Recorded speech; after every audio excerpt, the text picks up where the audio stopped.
Lions for the cup. Behind the Slytherin goalpost, however, 200 people were wearing green. The silver serpent of Slytherin glittered on their flags, and Professor Snape sat in the very front row, wearing green like everyone else, and a very grim smile. "And here are the Gryffindors!" yelled Lee Jordan, who was acting as commentator as usual. "Potter, Bell, Johnson, Spinnet, Weasley, and Wood, widely acknowledged as the best side Hogwarts has seen in a good few years." Lee's comments were drowned by a tide of boos from the Slytherin. "And here come the Slytherin team, led by Captain Flint. He's made some changes in the lineup and seems to be going for size rather than skill." More boos from the Slytherin crowd. Harry, however, thought Lee had a point. Malfoy was easily the smallest person on the Slytherin team. The rest of them were enormous. "Captains, shake hands," said Madame Hooch. Flint and Wood approached each other and grasped each other's hands very tightly. It looked as though each was trying to break the other's fingers. "Mount your brooms," said Madame Hooch. 3, 2, 1. The sound of her whistle was lost in a roar from the crowd as 14 brooms rose into the air. Harry felt his hair fly back off his forehead. His nerves left him in the thrill of the flight. He glanced around, saw Malfoy on his tail, and sped off in search of the snitch. "And it's Gryffindor in possession! Alicia Spinnet of Gryffindor with the quaffle, heading straight for the Slytherin goalpost. Looking good, Alicia!" "Ah, no!" Quaffle intercepted by Warrington. Warrington of Slytherin tearing up the pitch. Wham! Nice bludger work there by George Weasley. Warrington drops the quaffle. It's caught by Johnson. Gryffindor back in possession. Come on, Angelina. Nice swerve round Montag. Duck, Angelina, that's a bludger! She scores! 10-0 to Gryffindor. Angelina punched the air as she soared round the end of the pitch. The sea of scarlet below was screaming its delight. Ouch! Angelina was nearly thrown from her broom as Marcus Flint went smashing into her. "Sorry," said Flint as the crowd below booed. "Sorry, didn't see her." Next moment, Fred Weasley had chucked his beater's club at the back of Flint's head. Flint's nose smashed into the handle of his broom and began to bleed. "Double do!" shrieked Madame Hooch, zooming between them. "Penalty to Gryffindor for an unprovoked attack on their chaser. Penalty to Slytherin for deliberate damage to their chaser." "Come off it, miss," howled Fred, but Madame Hooch blew her whistle, and Alicia flew forward to take the penalty. "Come on, Alicia!" yelled Lee into the silence that had descended on the crowd. "Yes, she's beaten the keeper! 20-0 to Gryffindor!" Harry turned the firebolt sharply towards Flint, still bleeding freely, fly forwards to take the Slytherin penalty. Wood was hovering in front of the Gryffindor goalpost, his jaw clenched. "Course wards are superb, keeper," Lee Jordan told the crowd as Flint waited for Madame Hooch's whistle. "Superb! Very difficult to pass. Very difficult indeed. Yes, I don't believe it, he's saved it." Relieved, Harry zoomed away, gazing around for the snitch, but still making sure he caught every word of Lee's commentary. It was essential that he hold Malfoy off the snitch until Gryffindor was more than 50 points up. "Gryffindor in possession! No, Slytherin in possession! No! Gryffindor back in possession, and it's Katie Bell. Katie Bell for Gryffindor with the quaffle. She's streaking up the pitch. That was deliberate!" Montag, a Slytherin chaser, had swerved in front of Katie, and instead of seizing the quaffle, had grabbed her head. Katie cartwheeled in the air, managed to stay on her broom, but dropped the quaffle. Madame Hooch's whistle rang out again as she soared over to Montag and began shouting at him. A minute later, Katie had put another penalty past the Slytherin keeper. 30-0! Take that, you dirty, cheating Jordan! If you can't commentate in an unbiased way, I'm telling it like it is, Professor. Harry felt a huge jolt of excitement. He had seen the snitch. It was shimmering at the foot of one of the Gryffindor goalposts, but he mustn't catch it yet, and if Malfoy saw it. Faking a look of sudden concentration, Harry pulled his firebolt round and sped off towards the Slytherin inn. It worked. Malfoy went hurrying after him, clearly thinking Harry had seen the snitch there. Whoosh! One of the bludgers came streaking past Harry's right ear, hit by the gigantic Slytherin beater, Derek. Next moment, whoosh! The second bludger had grazed Harry's inn. Harry had a fleeting glimpse of Ball and Derek zooming towards him, clubs raised. He turned the firebolt upwards at the last second, and Bull and Derek collided with a sickening crunch. "Ha ha!" yelled Lee Jordan, as the Slytherin beaters lurched away from each other, clutching their heads. "Too bad, boys. You'll need to get up earlier than that to beat a firebolt." And it's Gryffindor in possession again, as Johnson takes the quaffle. Flint alongside her. "Poke him in the eye, Angelina." "It was a joke, Professor. It was a joke." "Oh no. Flint in possession. Flint flying towards the Gryffindor goalpost. Come on now, Wood, save." But Flint had scored. There was an eruption of cheers from the Slytherin, and Lee swore so badly that Professor McGonagall tried to tug the magical megaphone away from him. "Sorry, Professor, sorry. Won't happen again. So, Gryffindor in the lead. 30 points to 10, and Gryffindor in possession." It was turning into the dirtiest match Harry had ever played in. Enraged that Gryffindor had taken such an early lead, the Slytherins were rapidly resorting to any means to take the quaffle. Bull hit Alicia with his club and tried to say he thought she was a bludger. George Weasley elbowed Bull in the face in retaliation. Madam Hooch awarded both teams penalties, and Wood pulled off another spectacular save, making the score 40-10 to Gryffindor. The snitch had disappeared again. Malfoy was still keeping close to Harry as he soared over the match, looking around for it. Once Gryffindor were 50 points ahead. Katie scored 50-10. Fred and George Weasley were swooping around her, clubs raised in case any of the Slytherins were thinking of revenge. Bull and Derek took advantage of Fred and George's absence to aim both bludgers at Wood. They caught him in the stomach, one after the other, and he rolled over in the air, clutching his broom, completely winded. Madam Hooch was beside herself. "You do not attack the keeper unless the quaffle is within the scoring area," she shrieked at Bull and Derek. "Gryffindor penalty!" And Angelina scored 60-10. Moments later, Fred Weasley pelted a bludger at Warrington, knocking the quaffle out of his hands. Alicia seized it and put it through the Slytherin goal, 70-10. The Gryffindor crowd below was screaming themselves hoarse. Gryffindor was 60 points in the lead, and if Harry caught the snitch now, the cup was theirs. Harry could almost feel hundreds of eyes following him as he soared around the pitch, high above the rest of the game, with Malfoy speeding along behind him. And then he saw it. The snitch was sparkling 20 feet above him. Harry put on a huge burst of speed, the wind roaring in his ears. He stretched his hand, but suddenly the firebolt was slowing down. Horrified, he looked around. Malfoy had thrown himself forward, grabbed hold of the firebolt's tail, and was pulling it back. "You—" Harry was angry enough to hit Malfoy, but he couldn't reach. Malfoy was panting with the effort of holding on to the firebolt, but his eyes were sparkling maliciously. He had achieved what he'd wanted. The snitch had disappeared again. "Penalty! Penalty to Gryffindor! I've never seen such tactics!" Madam Hooch screeched, shooting up to where Malfoy was sliding back onto his Nimbus 2001. "You cheating scum!" Lee Jordan was howling into the megaphone, dancing out of Professor McGonagall's reach. "You filthy, cheating Professor McGonagall didn't even bother to tell him off. She was actually shaking her fist in Malfoy's direction. Her hat had suddenly fallen off, and she too was shouting furiously. Alicia took Gryffindor's penalty, but she was so angry she missed by several feet.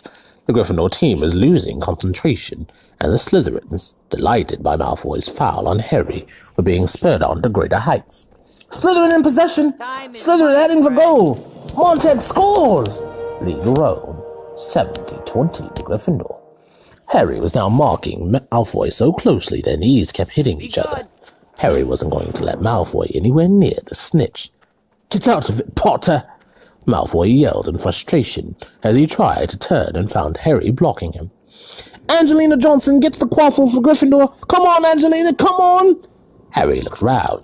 Every single Slytherin player apart from Malfoy, even the Slytherin keeper, was streaking up the pitch towards Angelina. They were all going to block her.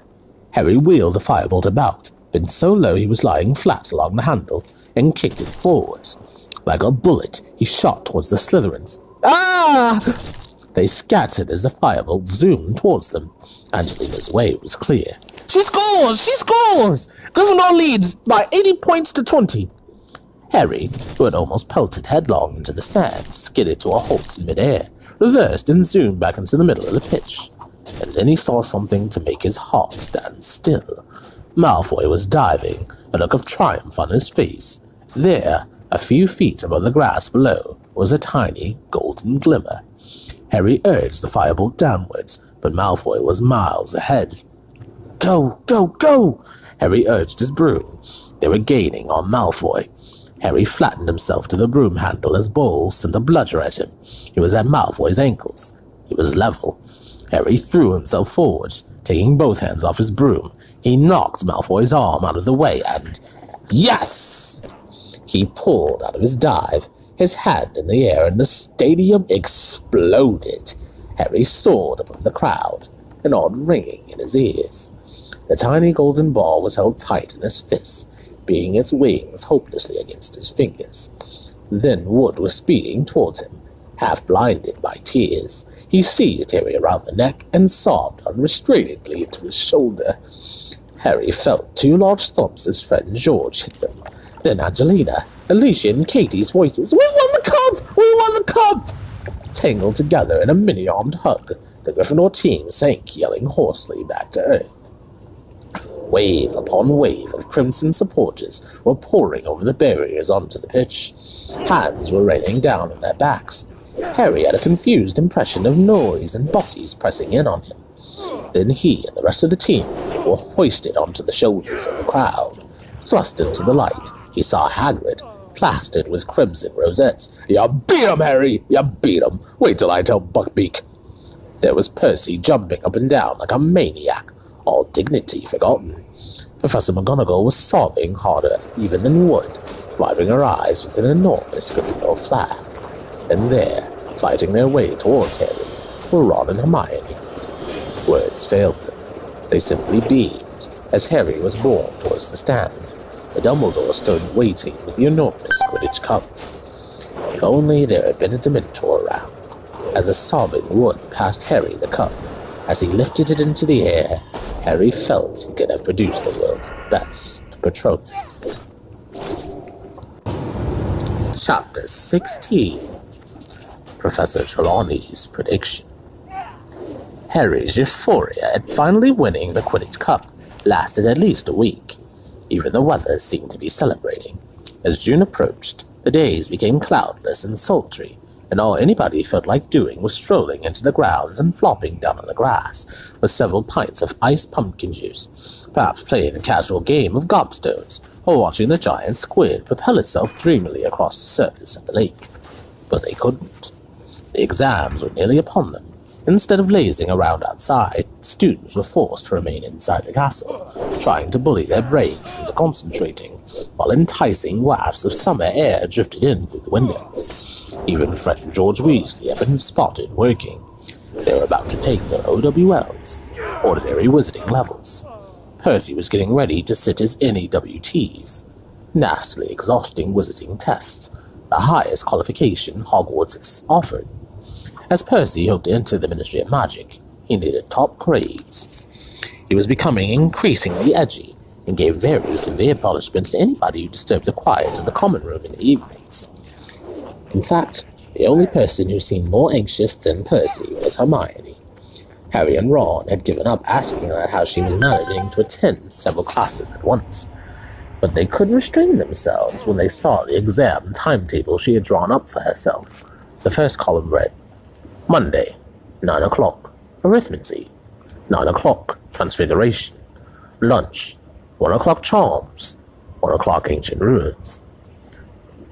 Hermione, Ron said cautiously, because she was liable to explode when interrupted these days. Are you sure you've copied down these times right? What? Snapped Hermione, picking up the exam timetable and examining it. Yes, of course I have. Is there any point asking how you're going to sit 2 exams at once? Said Harry. No, said Hermione shortly. Has either of you seen my copy of Pneumology and Grammatica? Oh yeah, I borrowed it for a bit of bedtime reading, said Ron, but very quietly. Hermione started shifting heaps of parchment around on her table, looking for the book. Just then, there was a rustle at the window, and Hedwig fluttered through it, a note clutched tightly in her beak. It's from Hagrid, said Harry, ripping the note open. "Buckbeak's appeal. It's set for the 6th. That's the day we finish our exams," said Hermione, still looking everywhere for her arithmancy book. "And they're coming up here to do it," said Harry, still reading from the letter. "Someone from the Ministry of Magic and an executioner?" Hermione looked up startled. "They're bringing the executioner to the appeal. But that sounds as though they've already decided." "Yeah, it does," said Harry slowly. "They can't," Ron howled. "I spent ages reading up stuff for them. They can't just ignore it all." But Harry had a horrible feeling that the Committee for the Disposal of Dangerous Creatures had its mind made up for it by Mr. Malfoy. Draco, who had been noticeably subdued since Gryffindor's triumph in the Quidditch final, seemed to regain some of his old swagger over the next few days. From sneering comments Harry overheard, Malfoy was certain Buckbeak was going to be killed, and seemed thoroughly pleased with himself for bringing it about. It was all Harry could do to stop himself imitating Hermione and hitting Malfoy in the face on these occasions. And the worst thing of all was that they had no time or opportunity to go and see Hagrid, because the strict new security measures had not been lifted, and Harry didn't dare retrieve his invisibility cloak from below the one-eyed witch. Exam week began, and an unnatural hush fell over the castle. The third years emerged from Transfiguration at lunchtime on Monday, limp and ashen-faced, comparing results and bemoaning the difficulty of the task they had been set, which had included turning a teapot into a tortoise. Hermione irritated the rest by fussing about how her tortoise had looked more like a turtle, which was the least of everyone else's worries. "Mine still had a spout for a tail. What a nightmare. But the tortoise is supposed to breathe steam. It still had a willow pattern shell. You think that'll count against me?" Then, after a hasty lunch, they were straight back upstairs for the charms exam. Hermione had been right. Professor Flitwick did indeed test them on cheering charms. Harry slightly overdid his out of nerves, and Ron, who was partnering him, ended up in fits of hysterical laughter, and had to be led away to a quiet room for an hour before he was ready to perform the charm himself. After dinner, the students hurried back to their common room, not to relax, but to start revising for care of magical creatures, potions, and astronomy. Hagrid presided over the Care of Magical Creatures exam the following morning, with a very preoccupied air indeed. His heart didn't seem to be in it at all. He had provided a large tub of fresh flobberworms for the class, and told them that, to pass the test, their flobberworm had to still be alive at the end of 1 hour. As flobberworms flourish best if left to their own devices, it was the easiest exam any of them ever had. And also gave Harry, Ron, and Hermione plenty of opportunity to speak to Hagrid. "Beaky's getting a bit depressed," Hagrid told them, bending low on the pretense of checking that Harry's flobberworm was still alive. "Been cooped up too long, but still, we'll know day after tomorrow, one way or the other." They had potions that afternoon, which was an unqualified disaster. Try as Harry might, he couldn't get his confusing concoction to thicken, and Snape, standing watch with an air of vindictive pleasure, scribbled something that looked suspiciously like a 0 onto his notes before moving away. Then came astronomy at midnight, up on the tallest tower, history of magic on Wednesday morning, in which Harry scribbled everything Florine Fortescue had ever told him about medieval witch hunts, while wishing he could have had one of Fortescue's chocolate sundaes with him in the stifling classroom. Wednesday afternoon, mentology in the greenhouses under a baking hot sun, then back to the common room once more, with the backs of their necks sunburnt, thinking longingly of this darn next day, when it would all be over. The second from last exam on Thursday morning was Defense Against the Dark Arts. Professor Lupin had compiled the most unusual exam any of them had ever taken, a sort of obstacle course outside in the sun, where they had to wade across a deep padding pool containing a Grindylow, cross a series of potholes full of redcaps, squish their way across a patch of marsh, ignoring the misleading directions from a hinky-punk, then climb into an old trunk and battle with a new Bagard. "Excellent, Harry," Lupin muttered as Harry climbed out of the trunk, grinning. "Full marks." Flushed with his success, Harry hung around to watch Ron and Hermione. Ron did very well until he reached the hinky-punk, which successfully confused him into sinking waist-high into the quagmire. Hermione did everything perfectly until she reached the trunk with the regards in it. After about a minute inside it, she burst out again screaming. "Hermione," said Lupin, startled.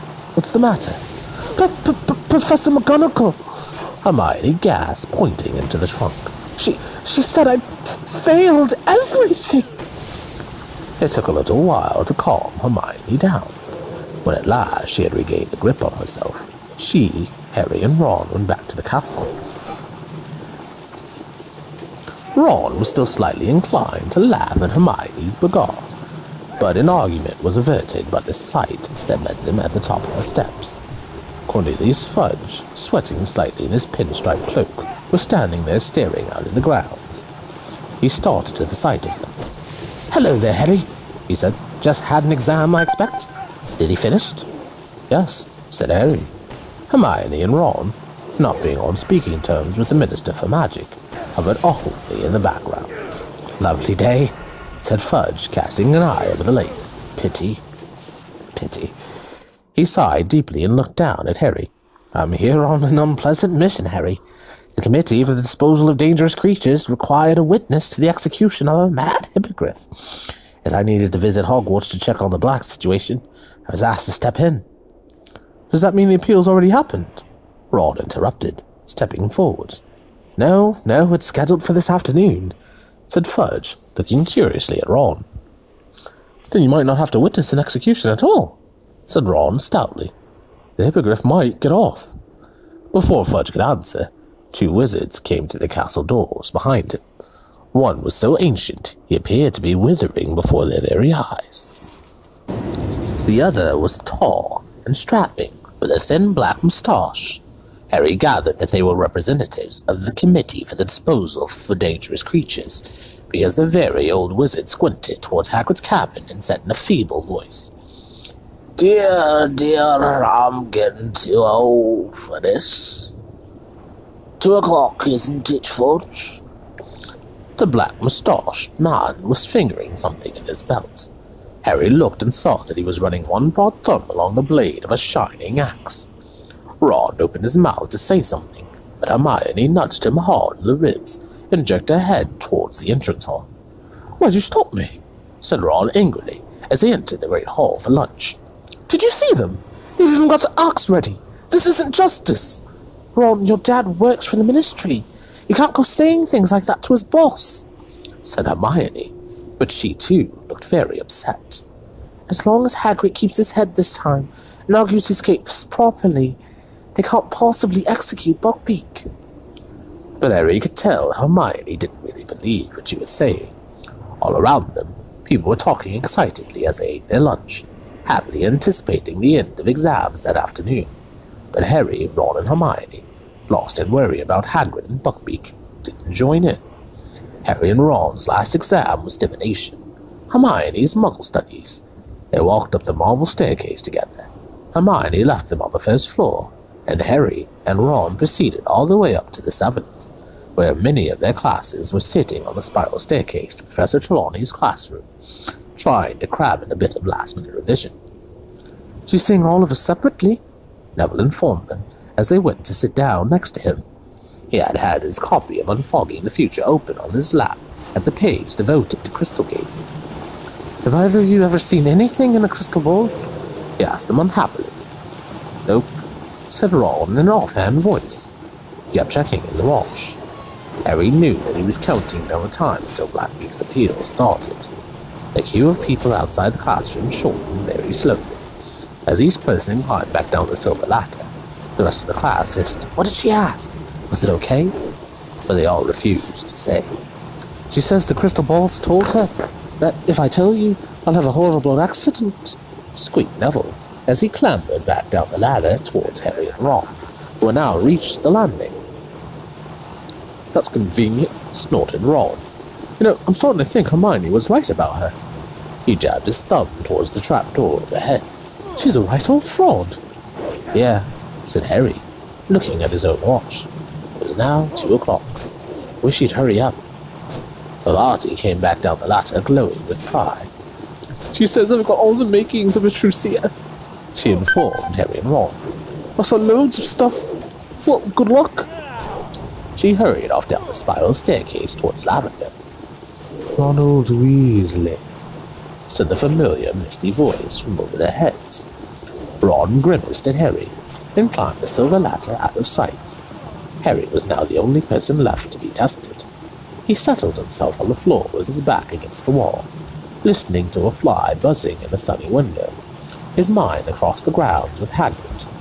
Finally, after about 20 minutes, Ron's large feet reappeared on the ladder. "How'd it go?" Harry asked him, standing up. "Rubbish," said Ron. "Couldn't see a thing, so I made some stuff up. Don't think she was convinced, though." "Meet you in the common room," Harry muttered, as Professor Trelawney's voice called. Harry Potter. The tower room was hotter than ever before. The curtains were closed, the fire was alight, and the usual sickly scent made Harry cough as he stumbled through the clutter of chairs and tables where Professor Trelawney sat waiting for him before a large crystal ball. "Good day, my dear," she said softly. "If you'll kindly gaze into the orb, take your time now, then tell me what you see within it." Harry bent over the crystal ball and stared as hard as he could, willing it to show him something other than swirling white fog, but nothing happened. "Well," Professor Trelawney prompted delicately, "what do you see?" The heat was overpowering, and his nostrils were stinging with the perfumed smoke wafting from the fire beside them. He thought of what Ron had just said, and decided to pretend. Said Harry. "A dark shape. What does it resemble?" whispered Professor Trelawney. "Think now." Harry cast his mind around and it landed on Buckbeak. "A hippogriff," he said firmly. "Indeed," whispered Professor Trelawney, scribbling keenly on the parchment perched upon her knees. "My boy, you may well be seeing the outcome of poor Hagrid's trouble with the Ministry of Magic. Look closer. Does the hippogriff appear to have its head?" "Yes," said Harry firmly. "Are you sure?" Professor Trelawney urged. "Are you quite sure, dear? You don't see it writhing on the ground, perhaps, and a shadowy figure raising an axe behind it?" "No," said Harry, starting to feel slightly sick. "No blood, no weeping Hagrid?" "No," said Harry again, wanting more than ever to leave the room in the heat. "It looks fine. It's flying away." Professor Trelawney sighed. "Well, dear, I think we'll leave it there. A little disappointing, but I'm sure you did your best." Relieved, Harry got up, picked up his bag, and turned to go. But then a loud, harsh voice spoke behind him. "It will happen tonight." Harry wheeled around. Professor Trelawney had gone rigid in her armchair. Her eyes were unfocused, and her mouth sagging. Sorry?" said Harry. But Professor Trelawney didn't seem to hear him. Her eyes started to roll. Harry stood there in a panic. She looked as though she was about to have some sort of seizure. He hesitated, thinking of running to the hospital wing. And then Professor Trelawney spoke again. The same harsh voice, quite unlike her own. "The Dark Lord lies alone, friendless, abandoned by his followers. His servant has been chained these 12 years. Tonight, before midnight, the servant will break free and set out to rejoin his master. The Dark Lord will rise again, and his servant's aid, greater and more terrible than ever before. Tonight, before midnight, the servant will set out to rejoin his master." Professor Trelawney's head fell forwards onto her chest. She made a grunting sort of noise. Then, quite suddenly, her head snapped up again. "I'm so sorry, dear boy," she said dreamily. "The heat of the day, you know. I drifted off for a moment." Harry stood there, still staring. Is there anything wrong, my dear? You just told me that the Dark Lord's going to rise again. That his servant's going to go back to him. Professor Trelawney looked thoroughly startled. The Dark Lord? He who's not be named? My dear boy, that's hardly something to joke about.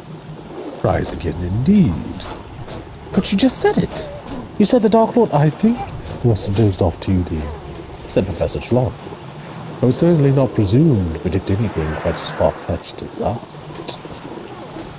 Harry climbed back down the ladder in the spiral staircase, wondering, had he just heard Professor Trelawney make a real prediction? Or had that been her idea of an impressive end to the test? 5 minutes later, he was dashing past the security trolls outside the entrance towards Gryffindor Tower, Professor Trelawney's words still resounding in his head. People were striding past him in the opposite direction, laughing and joking, heading for the grounds in a bit of long-awaited freedom. By the time he had reached the portrait hall and entered the common room, it was almost deserted. Over in a corner, however, sat Ron and Hermione. Professor Trelawney, Harry panted, just told me, but he stopped abruptly at the sight of their faces. Luck be closed, said Ron weakly. Hagrid's just sent this. Hagrid's note was dry this time. No tears had splattered it, yet his hand seemed to have shaken so much as he wrote that it was hardly legible. Lost appeal. They're going to execute at sunset. Nothing you can do. Don't come down. I don't want you to see it. Hagrid. We've got to go, said Harry at once. He can't just sit there on his own, waiting for the executioner. Sunset, though, said Ron, who was staring out of the window in a glazed sort of way. We'd never be allowed, especially you, Harry. Harry sank his head into his hands, thinking. If we only had the invisibility cloak. Where is it? Said Hermione. Harry told her about leaving it in the passageway under the one-eyed witch. If Snape sees me anywhere near there again, I'm in serious trouble, he finished. That's true, said Hermione, getting to her feet. If he sees you, how do you open the witch's hump again? You tap it and say Descendium, said Harry, but Hermione didn't wait for the rest of his sentence. She strode across the room, pushed the fat lady's portrait open, and vanished from sight. She hasn't gone to get it, Ron said, staring after her. She had. Hermione returned a quarter of an hour later with a silvery cloak folded carefully under her robes. Hermione, I don't know what's got into you lately, said Ron, astounded. First you hit Malfoy, then you walk out on Professor Trelawney. Hermione looked rather flattered. They went down to dinner with everybody else, but did not return to Gryffindor Tower afterwards. Harry had the cloak hidden down the front of his robes. He had had to keep his arms folded to hide the lump. They skulked in an empty chamber off the entrance hall, listening, until they were sure it was deserted. They heard a last pair of people hurrying across the hall, and a door slamming. Hermione poked her head around the door. Okay, she whispered. No one there. Cloak on. Walking very closely together so that nobody would see them, they crossed the hall on tiptoe beneath the cloak, then walked down the stone front steps into the grounds. The sun was already sinking behind the forbidden forest, gilding the top branches of the trees. They reached Hagrid's cabin and knocked. It was a minute in answering, and when he did, he looked all around for his visitor, pale-faced and trembling. It's us, Harry hissed. We're wearing the invisibility cloak. Let us in and we can take it off. You shouldn't have come, Hagrid whispered, but he stood back and they stepped inside. Hagrid shut the door quickly and Harry pulled off the cloak. Hagrid was trying not to cry. Nor did he throw himself upon their necks. He looked like a man who did not know where he was or what to do. This helplessness was worse to watch than tears. Want some tea? He said. His great hands were shaking as he reached for the kettle. Where's Buckbeak, Hagrid? Said Hermione hesitantly. I took him outside, said Hagrid, spilling milk all over the table as he filled up the jug. He's tethered in me pumpkin patch. Thought he might see the trees and smell fresh air before. Hagrid's hand trembled so violently that the milk jug slipped from his grasp and shattered all over the floor. I'll do it, Hagrid, said Hermione quickly, hurrying over and starting to clean up the mess. "There's another one in the cupboard," Hagrid said, sitting down and wiping his forehead on his sleeve. Harry glanced at Ron, who looked back hopelessly. "Isn't there anything anyone can do, Hagrid?" Harry asked, fiercely sitting down next to him. "Dumbledore." "He tried," said Hagrid.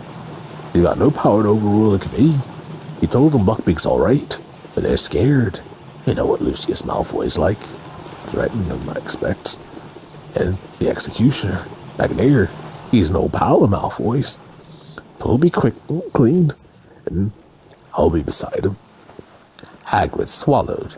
His eyes were darting all over the cabin, as though looking for some shred of hope or comfort. "Dumbledore's going to come down while it happens. Wrote me this morning. Said he wants to be with me. Great man, Dumbledore." Hermione, who had been rummaging in Hagrid's cupboard for another milk jug, let out a small, quickly stifled sob. She straightened up with the new jug in her hands, fighting back tears. "He'll stay with you too, Hagrid," she began, but Hagrid shook his shaggy head. "You're to go back up to the castle. I told you, I don't want you watching. And you shouldn't be down here anyway. If Fudge and Dumbledore catch you out without permission, Harry'll be in big trouble." Silent tears were now streaming down Hermione's face, but she hid them from Hagrid, bustling around making tea. Then, as she picked up the milk bottle to pour some into the jug, she let out a shriek. "Ron! I don't believe it! It's Scabbers!" Ron gaped at her. "What are you talking about?" Hermione carried the milk jug over to the table and turned it upside down. With a frantic squeak and much scrambling to get back inside, Scabbers the rat came sliding out onto the table. "Scabbers," said Ron blankly. "Scabbers, what are you doing here?" He grabbed the struggling rat and held him up to the light. Scabbers looked dreadful. He was thinner than ever. Large tufts of hair had fallen out, leaving wide bald patches, and he writhed in Ron's hands as though desperate to free himself. "It's okay, Scabbers," said Ron. "No cats. There's nothing here to hurt you." Hagrid suddenly stood up, his eyes fixed on the window. His normally ruddy face had gone the color of parchment. "They're coming." Harry, Ron, and Hermione looked around. A group of men was walking down the distant castle steps, and in front was Albus Dumbledore, his silver beard gleaming in the dying sun. Next him trotted Cornelius Fudge. Behind them came the feeble old committee member and the executioner back near. "You gotta go," said Hagrid. Every inch of him was trembling. "They mustn't find you here. Go on. Go now." Ron stuffed Scabbers into his pocket, and Hermione picked up the cloak. "Let you out the back way," said Hagrid. They followed him to the door into his back garden. Harry felt strangely unreal, and even more so when he saw Buckbeak a few yards away, tethered to a tree behind Hagrid's pumpkin patch. Buckbeak seemed to know something was happening. He turned his sharp head from one side to side and pawed the ground nervously. "It's okay, Beaky," said Hagrid softly. "It's okay." He turned to Harry, Ron, and Hermione. "Go on," he said. "Get going." But they didn't move. "Hagrid, we can't. We'll tell them what really happened. They can't kill him." "Go," said Hagrid fiercely. "It's bad enough without you lot in trouble and all." They had no choice. As Hermione threw the cloak over Harry and Ron, they heard voices at the front of the cabin. Hagrid looked at the place where they had just vanished from sight. "Go, quick," he said hoarsely. "Don't listen." As he strode back into his cabin, someone knocked at the front door. Slowly, in a kind of horrified trance, Harry, Ron, and Hermione set off silently around Hagrid's house. As they reached the other side, the front door closed with a sharp snap. "Please, let's hurry," Hermione whispered. "I can't stand it. I can't bear it." They started up the sloping lawn towards the castle.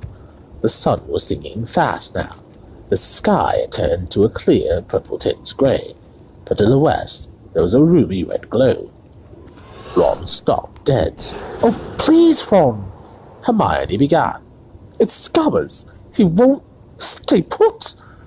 Ron was bent over, trying to keep Scabbers in his pocket, but the rat was going berserk, squeaking madly, twisting and flailing, trying to sink his teeth into Ron's hand.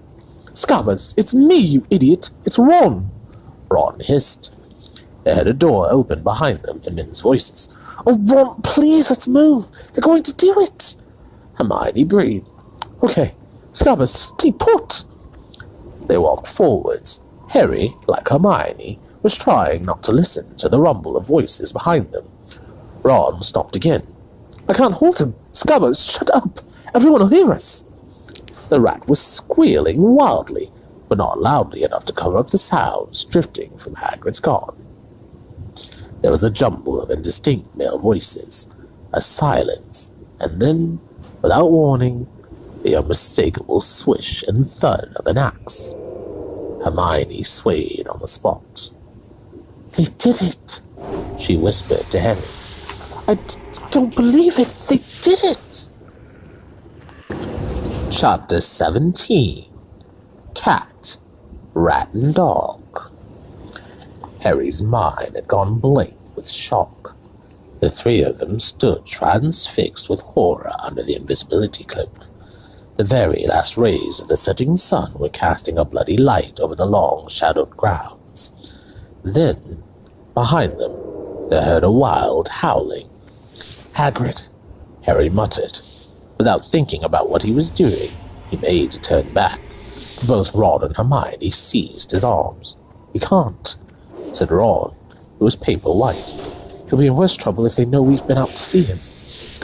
Hermione's breathing was shallow and uneven. "How could they?" she choked. "How could they?" "Come on," said Ron, whose teeth seemed to be chattering. They set off back towards the castle, walking slowly to keep themselves hidden under the cloak. Light was fading fast now. By the time they reached open ground, darkness was settling like a spell around them. "Scabbers, keep still!" Ron hissed, clamping his hand over his chest. The rat was wriggling madly. Ron came to a sudden halt, trying to force Scabbers deeper into his pocket. "What's the matter with you, you stupid rat? Stay still! Ouch! He bit me!" "Ron, be quiet!" Hermione whispered urgently. "Fudge will be out here in a minute." "You won't stay put." Scabbers was plainly terrified. He was writhing with all his might, trying to break free of Ron's grip. "What's the matter with him?" But Harry had just seen, slinking towards them, his body low to the ground, wide yellow eyes glinting eerily in the darkness. Crookshanks. Whether he could see them, or was following the sound of Scabbers' squeaks, Harry couldn't tell. "Crookshanks!" Hermione moaned. "No, go away, Crookshanks! Go away!" But the cat was getting nearer. "Scabbers, no!" Too late. The rat had slipped between Ron's clutching fingers, hit the ground, and scampered away. In one bound, Crookshanks sprang after him, and before Harry or Hermione could stop him, Ron had thrown the invisibility cloak off himself and pelted away into the darkness. "Ron!" Hermione moaned. She and Harry looked at each other, then followed at a sprint. It was impossible to run full out under the cloak. They pulled it off, and it streamed behind them like a banner as they hurtled after Ron. They could hear his feet thundering along ahead and his shouts at Crookshanks. "Get away from him! Get away! Scabbers, come here!" There was a loud thud. "Gotcha! Get off, you stinking cat!" Harry and Hermione almost fell over Ron. They skidded to a stop right in front of him. He was sprawled on the ground, but Scabbers was back in his pocket. Yet both hands held tight over the quivering lump. "Ron, come on! Back under the cloak!" Hermione panted. "Dumbledore, the minister! They'll be coming back in a minute!" But before they could cover themselves again, before they could even catch their breath, they heard the soft pounding of gigantic paws. Something was bounding towards them out of the dark, an enormous, pale-eyed, jet-black dog. Harry reached for his wand, but too late. The dog had made an enormous leap, and its front paws hit him on the chest. He keeled over backwards in a whirl of hair. He felt its hot breath, saw inch-long teeth. but the force of its leap had carried it too far.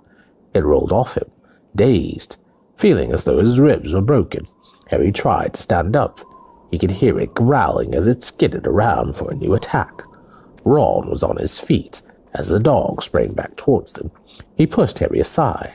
The dog's jaws fastened instead around Ron's outstretched arm. Harry lunged at it and seized a handful of the brute's hair, but it was dragging Ron away as easily as if he were a rag doll. Then, out of nowhere, something hit Harry so hard across the face he was knocked off his feet again. He heard Hermione shriek with pain and fall too. Harry groped for his wand, blinking blood out of his eyes. "Lumos," he whispered. The wand light showed him the trunk of a thick tree. They had chased Scabbers into the shadow of the whomping willow, and its branches were creaking as though in a high wind, whipping backwards and forwards to stop them going nearer. And there, at the base of the trunk, was the dog, dragging Ron backwards into a large gap in the roots. Ron was fighting ferociously, but his head and torso were slipping out of sight. "Ron!" Harry shouted, trying to follow, but a heavy branch whipped lethally through the air, and it was forced backwards again. All they could see now was one of Ron's legs, which he had hooked around a root in an effort to stop the dog pulling him further underground. Then a horrible crack cut the air like a gunshot. Ron's leg had broken, and next second his foot had vanished from sight. "Harry, we've got to go and help!" Hermione cried. She was bleeding too. The willow had cut her across the shoulder. "No, that thing's big enough to eat him. We haven't got time. We're never going to get through without help." Another branch rolled down at them, twigs clenched like knuckles. "If that dog can't get in, we can." Harry panted, darting here and there, trying to find a way through the vicious, swishing branches. But he couldn't get an inch nearer to the tree roots without being in range of the tree's blows. "Oh, help! Help!" Hermione whispered frantically, dancing uncertainly on the spot. "Please!" Crookshanks darted forwards. He slithered between the battering branches like a snake and placed his front paws upon a knot on the tree. Abruptly, as though the tree had been turned to marble, it stopped moving. Not a leaf twitched or shook. "Crookshanks," Hermione whispered uncertainly. She now grasped Harry's arm painfully hard. "How did he know?" "He's friends with that dog," said Harry grimly. "I've seen them together. Come on, keep your wand out." They covered the distance to the trunk in seconds. Before they had reached the gap in the roots, Crookshanks had slid into it with a flick of his bottle-brush tail. Harry went next. He crawled forwards, head first, and slid down an earthy slope to the bottom of a very low tunnel. Crookshanks was a little way along, his eyes flashing in the light from Harry's wand. Seconds later, Hermione slithered down beside him. "Where's Ron?" she whispered in a terrified voice. "This way," said Harry, setting off, bent back after Crookshanks. "Where does this tunnel come out?" Hermione asked breathlessly from behind him. "I don't know. It's marked on the Marauders' map, but friend George said no one ever got into it. It goes off the edge of the map, but it looked like it ends up in Hogsmeade." They moved as fast as they could, bent almost double. Ahead of them, Crookshanks' tail bobbed in and out of view. On and on with the passage. It felt at least as long as the one to Honeydews. All Harry could think of was Ron, and what the enormous dog might be doing to him. He was drawing breath in sharp, painful gas, running at a crouch. And then the tunnel began to rise. Moments later it twisted, and Crookshanks had gone. Instead, Harry could see a patch of dim light through a small opening. He and Hermione paused, gasping for breath, edging forwards. Both raised their wands to see what lay beyond. It was a room, a very disordered, dusty room. Paper was peeling from the walls. There were stains all over the floor. Every piece of furniture was broken as though somebody had smashed it. The windows were all boarded up. Harry glanced at Hermione, who looked very frightened but nodded. Harry pulled himself out of the hole, staring around. The room was deserted, but a door to their right stood open, leading to a shadowy hallway. Hermione suddenly grabbed Harry's arm again. Her eyes wide, were traveling around the boarded windows. "Harry," she whispered, "I think we're in the Shrieking Shack." Harry looked around. His eyes fell on a wooden chair near them. Large chunks had been torn out of it. One of the legs had been ripped off entirely. "Ghosts didn't do that," he said slowly. At that moment, there was a creak overhead. Something had moved upstairs. Both of them looked up at the ceiling. Hermione's grip on Harry's arm was so tight, he was losing feeling in his fingers.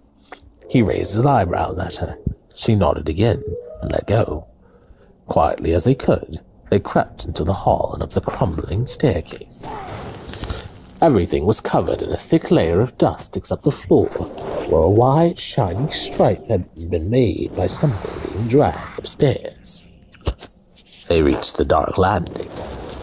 "Nox," they whispered together, and the lights at the end of their wands went out. Only one door was open. As they crept towards it, they heard movement from behind it, a low moan, and then a deep, loud purring. They exchanged a last look, a last nod. One held tightly before him. Harry kicked the door wide open. On a magnificent four-post bed with dusty hangings lay Crookshanks, purring loudly at the sight of them.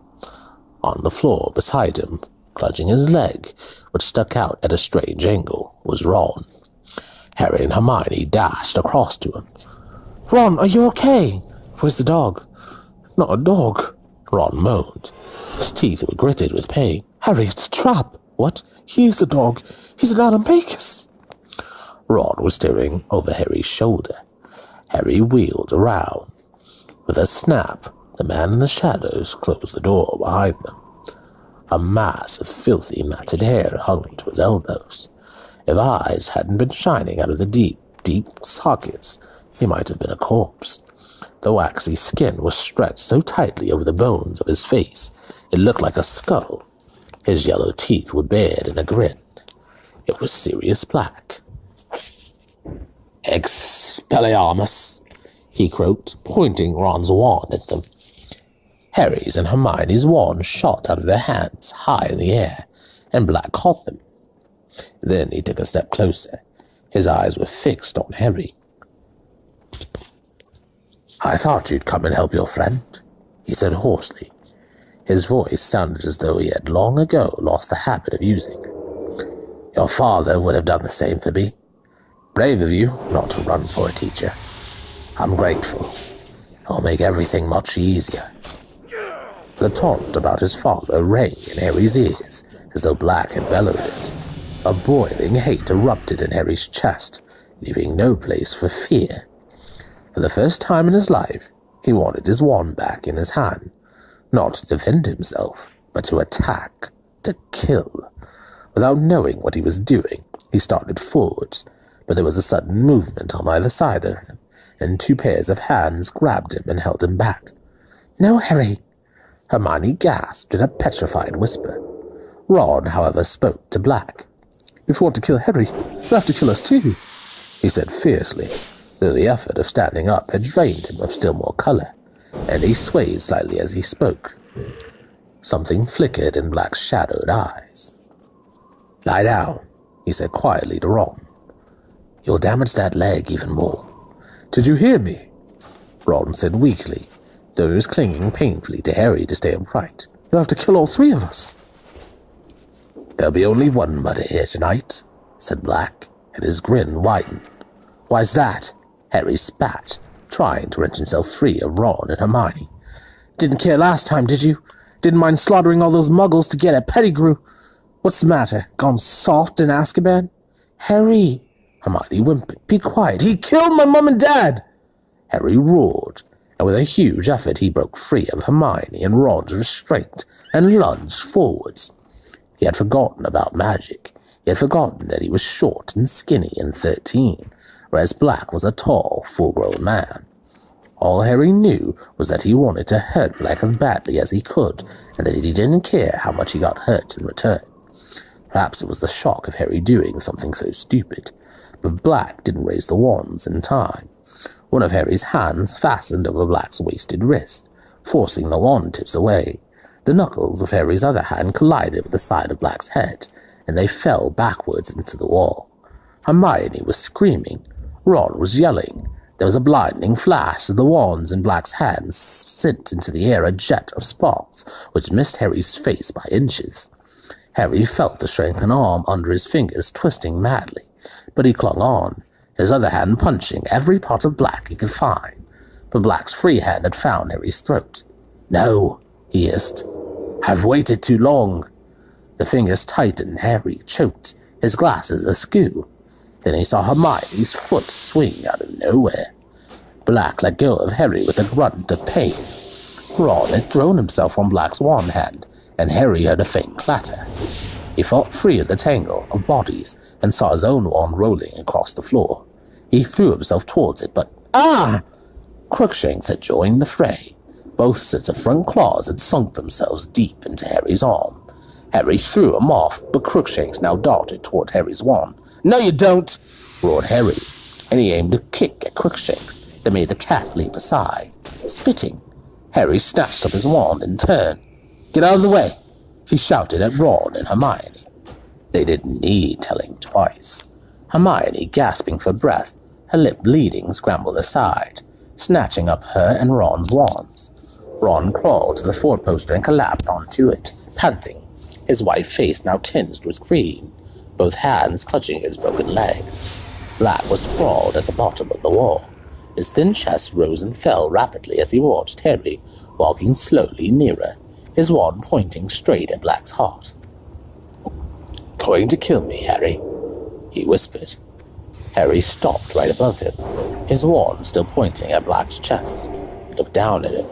A livid bruise was rising around Black's left eye, and his nose was bleeding. "You killed my parents," said Harry, his voice shaking slightly, but his wand hand quite steady. Black stared up at him out of those sunken eyes. "I don't deny it," he said very quietly. "But if you knew the whole story—" "The whole story?" Harry repeated, a furious pounding in his ears. "You sold them to Voldemort. That's all I need to know." "You got to listen to me," Black said, and there was a note of urgency in his voice now. "You'll regret it if you don't. You don't understand." "I understand a lot better than you think," said Harry, and his voice shook more than ever. "You never heard her, did you? My mum trying to stop Voldemort killing me? And you did that. You did it." Before either of them could say another word, something ginger streaked past Harry. Crookshanks leapt onto Black's chest and settled himself there, right over Black's heart. Black blinked and looked down at the cat. "Get off," he murmured, trying to push Crookshanks off him. But Crookshanks sank his claws into Black's robes and wouldn't shift. He turned his ugly, squashed face to Harry and looked up at him with those great yellow eyes. To his right, Hermione gave a dry sob. Harry stared down at Black and Crookshanks, his grip tightening on the wall. So what if he had to kill the cat, too? It was in league with Black. If it was prepared to die, trying to protect Black, that wasn't Harry's business. If Black wanted to save it, that only proved he cared more for Crookshanks than Harry's parents. Harry raised the wand. Now was the moment to do it. Now was the moment to avenge his mother and father. He was going to kill Black. He had to kill Black. This was his chance. The seconds lengthened, and still Harry stood frozen there, wand poised, Black staring up at him, Crookshanks on his chest, Ron's ragged breathing coming from the bed. Hermione was quite silent, and then came a new sound. Muffled footsteps were echoing up through the floor. Someone was moving downstairs. "We're up here!" Hermione screamed suddenly. "We're up here! Sirius Black! Quick!" Black made a startled movement that almost dislodged Crookshanks. Harry gripped his wand convulsively. "Do it now," said a voice in his head, but the footsteps were thundering up the stairs, and Harry still hadn't done it. The door of the room burst open in a shower of red sparks, and Harry wheeled around as Professor Lupin came hurtling into the room, his face bloodless, his wand raised and ready. His eyes flickered over Ron lying on the floor, over Hermione cowering next to the door, to Harry standing there with his wand covering Black, and then to Black himself, crumpled and bleeding at Harry's feet. "Expelliarmus!" Lupin shouted. Harry's wand flew once more out of his hand. So did the two Hermione was holding. Lupin caught them all deftly, then moved into the room, staring at Black, who still had Crookshanks lying protectively across his chest. Harry stood there, feeling suddenly empty. He hadn't done it. His nerve had failed him. Black was going to be handed back to the Dementors. Then Lupin spoke, in an odd voice, a voice that shook with some suppressed emotion. "Where is he, Sirius?" Harry looked quickly at Lupin. He didn't understand what Lupin meant. Who was Lupin talking about? He turned to look at Black again. Black's face was quite expressionless. For a few seconds, he didn't move at all. Then, very slowly, he raised his empty hand and pointed straight at Ron. Mystified, Harry glanced around at Ron, who looked bewildered. But then, Lupin muttered, staring at Black so intently it seemed he was trying to read his mind. Why hasn't he shown himself before now? Unless... Lupin's eyes suddenly widened, as though he was seeing something beyond Black, something none of the rest could see. Unless he was the one. Unless you switched, without telling me. Very slowly, sunken gaze never leaving Lupin's face. Black nodded. "Professor Lupin," Harry interrupted loudly. "What's going—" But he never finished the question, because what he saw made his voice die in his throat. Lupin was lowering his wand. Next moment, he had walked to Black's side, seized his hand, pulled him to his feet so that Crookshanks fell to the floor, and embraced Black like a brother. Harry felt as though the bottom had dropped out of his stomach. "I don't believe it!" Hermione screamed. Lupin let go of Black and turned to her. She had raised herself off the floor and was pointing at Lupin wild-eyed. You, Hermione, you and him!" "Hermione, calm down. I didn't tell anyone!" Hermione shrieked. "I've been covering up for you!" "Hermione, listen to me, please," Lupin shouted. "I can explain." Harry could feel himself shaking, not with fear, but with a fresh wave of fury. "I trusted you," he shouted at Lupin, his voice wavering out of control. "And all the time you've been his friend?" "You're wrong," said Lupin. "I haven't been Sirius's friend for 12 years, but I am now. Let me explain." "No!" Hermione screamed. "Harry, don't trust him. He's been helping Black get into the castle. He wants you dead too. He's a werewolf."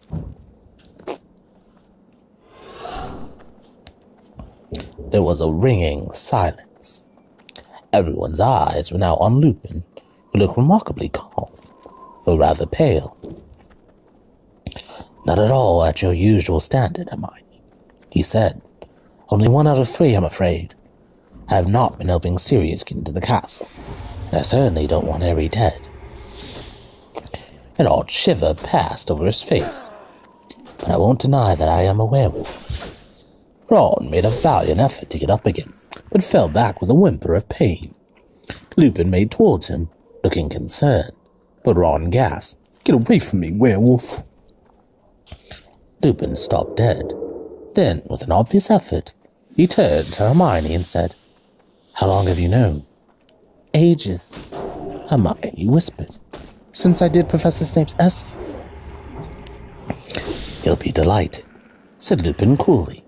"He said that essay hoping someone would realize what my symptoms meant. Did you check the lunar chart and realize that I was always ill at the full moon?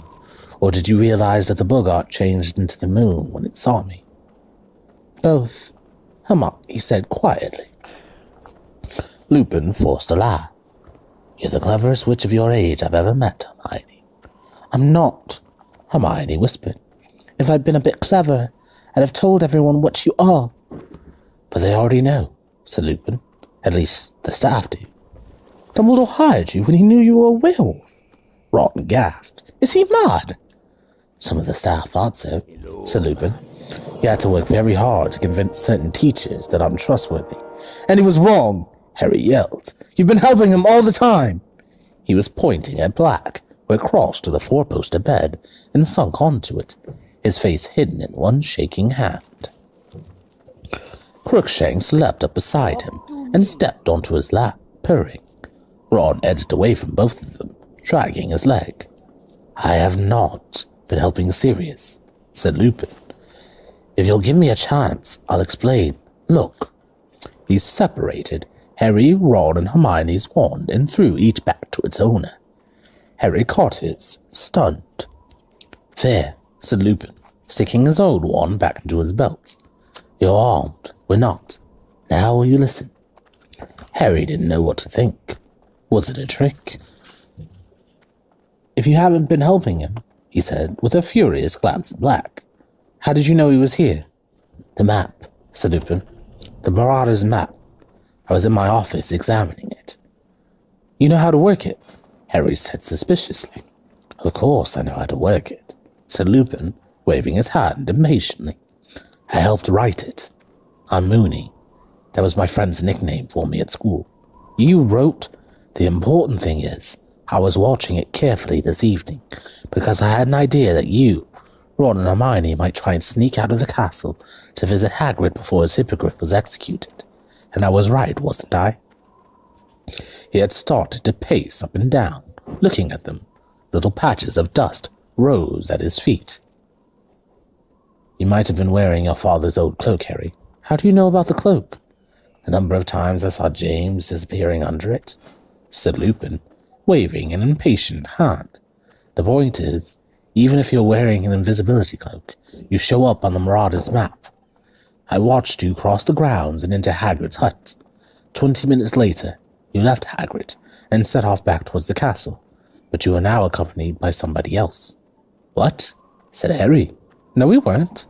I couldn't believe my eyes, said Lupin, still pacing and ignoring Harry's interruption. I thought the map must be malfunctioning.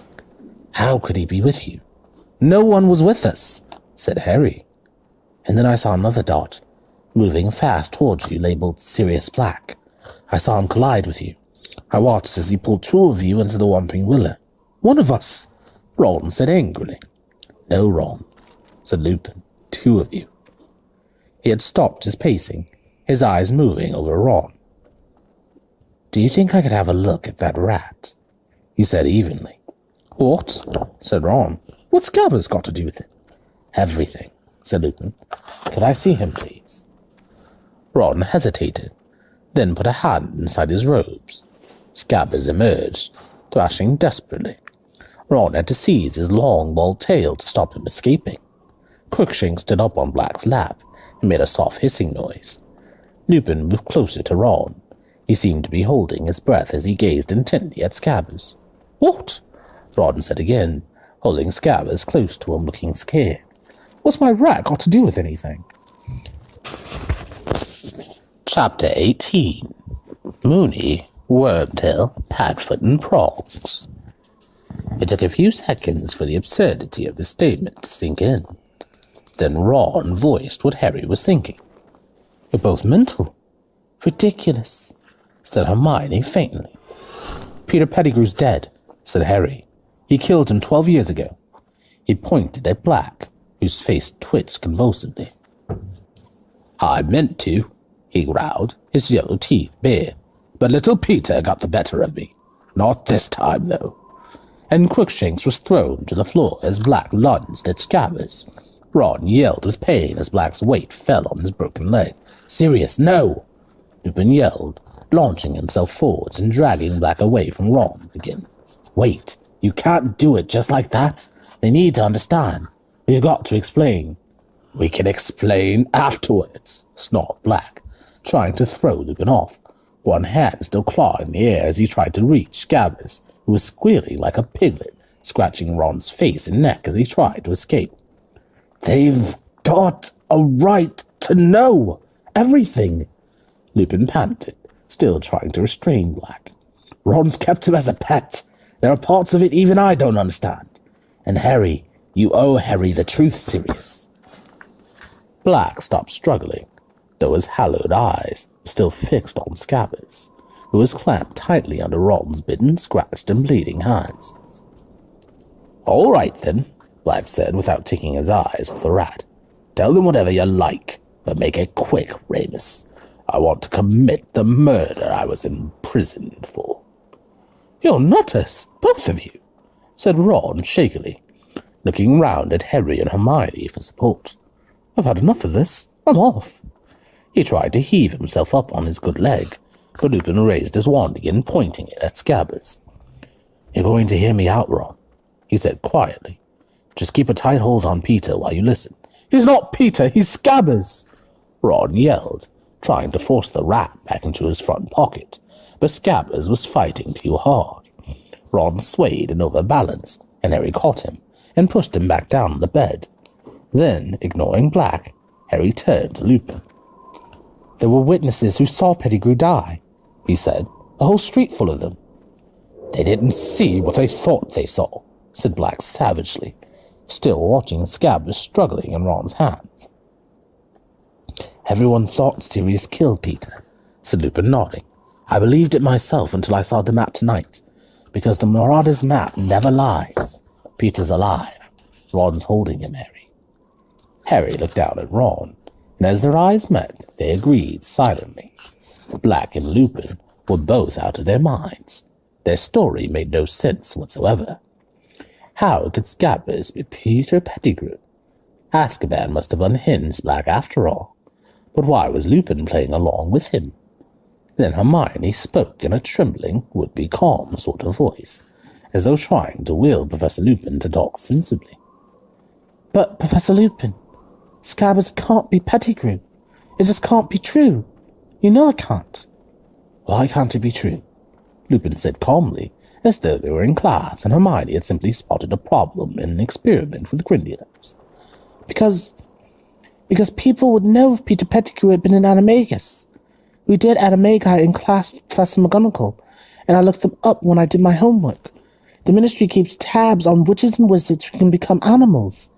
There's a register showing what animal they become, and their markings and things.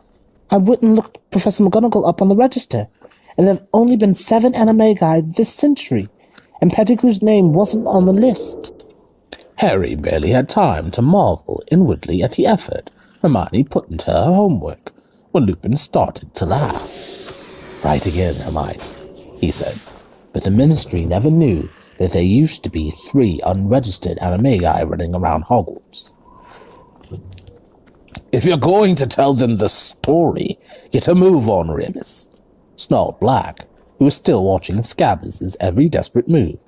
I've waited 12 years. I'm not going to wait much longer. All right, but you need to help me, Sirius, said Lupin. I only know how it began. Lupin broke off. There had been a loud creak behind him. The bedroom door had opened of its own accord. All 5 of them stared at it. Then Lupin strode towards it and looked out onto the landing. No one there. This place is haunted, said Ron. It's not, said Lupin, still looking at the door in a puzzled way. The shrieking shack was never haunted. The screams and howls the villagers used to hear were made by me. He pushed his graying hair out of his eyes, thought for a moment, then said, That's where all of this starts, with my becoming a werewolf. None of this could have happened if I hadn't been bitten, if I hadn't been so foolhardy. He looked sober and tired. Ron started to interrupt, but Hermione said, Shh. She was watching Lupin very intently. I was a very small boy when I received the bite. My parents tried everything, but in those days there was no cure. The potion that Professor Snape has been making for me is a very recent discovery. It makes me safe, you see. As long as I take it in the week preceding the full moon, I keep my mind when I transform. I am able to curl up in my office, a harmless wolf, and wait for the moon to wane again.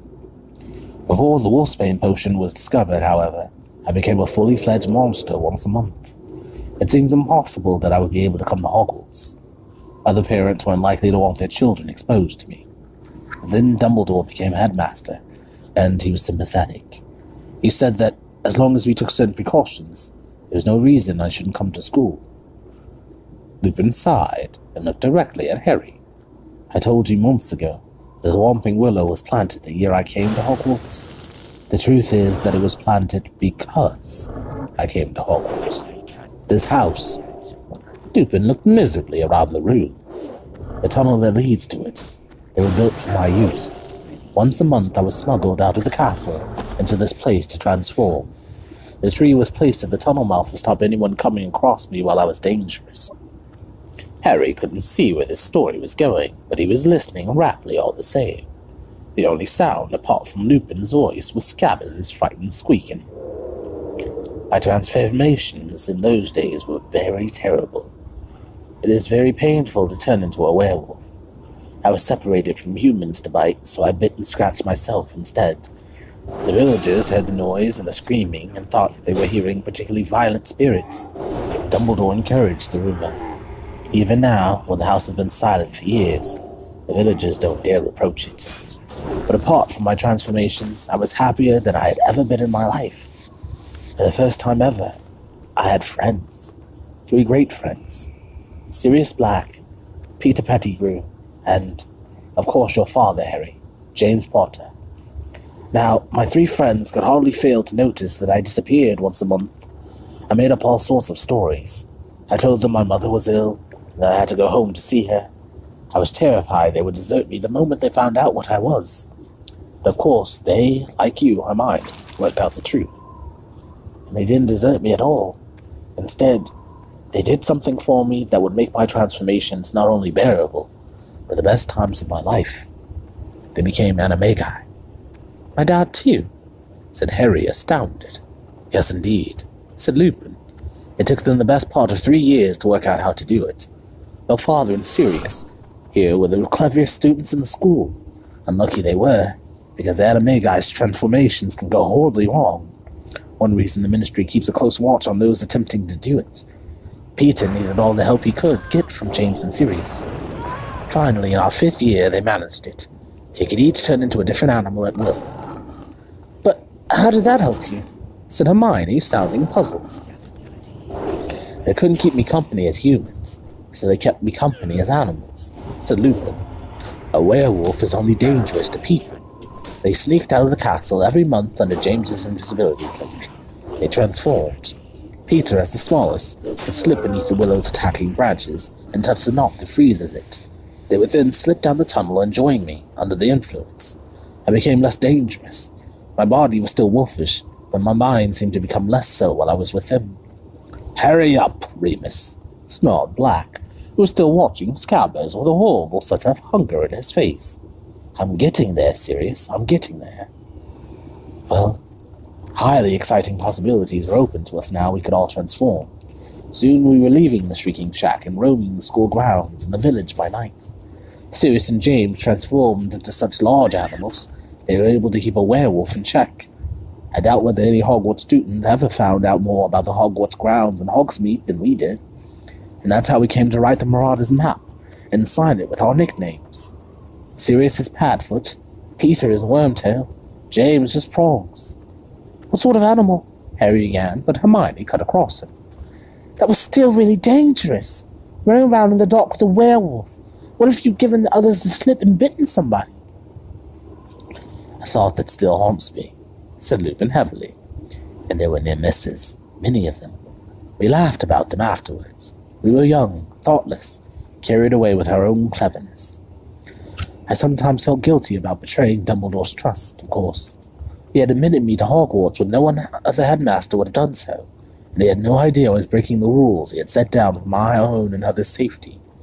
He never knew I had led 3 fellow students into becoming animagi illegally, but I always managed to forget my guilty feelings every time we sat down to plan our next month's adventure, and I haven't changed.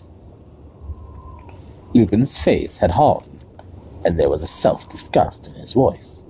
All this year I've been battling with myself, wondering whether I should tell Dumbledore that Sirius was an animagus, but I didn't do it. Why? Because I was too cowardly. It would have been admitting that I'd betrayed his trust while I was at school, admitting that I'd led others along with me. and Dumbledore's trust has meant everything to me. He let me into Hogwarts as a boy, and he gave me a job when I had been shunned by all my adult life, unable to find paid work because of what I am. And so I convinced myself that Sirius was getting into the school using dark arts he'd learned from Voldemort, that being an animagus had nothing to do with it. So in a way, Snape's been right about me all along. Snape, said Black harshly, taking his eyes off Scabbers for the first time in minutes and looking up at Lupin. What's Snape got to do with it? He's here, Sirius, said Lupin heavily. He's teaching here as well. He looked up at Harry, Ron, and Hermione. Professor Snape was at school with us. He fought very hard against my appointment in the defense against the Dark Arts jar. He has been telling Dumbledore all year that I am not to be trusted. He has his reasons. You see, Sirius here played a trick on him which nearly killed him. A trick which involved me. Black made a derisive noise. It served him right, he sneered, sneaking around, trying to find out what we were all up to, hoping he could get us all expelled. Severus was very interested in where I went every month. Lupin told Harry, Ron, and Hermione. We were in the same year, you know, and we didn't like each other very much. He especially disliked James. Jealous, I think, of James's talent on the Quidditch pitch. Anyway, Snape had seen me crossing the grounds with Madame Pomfrey one evening as she led me towards the Whomping Willow to transform. Sirius thought it would be amusing to tell Snape all he had to do was pull the knot on the tree trunk with a long stick, and he'd be able to get in after me. Well, of course, Snape tried it. If he'd gone as far as this house, he'd have met a fully grown werewolf. But your father, who'd heard what Sirius had done, went after Snape and pulled him back, at great risk to his life. Snape glimpsed me, though, at the end of the tunnel.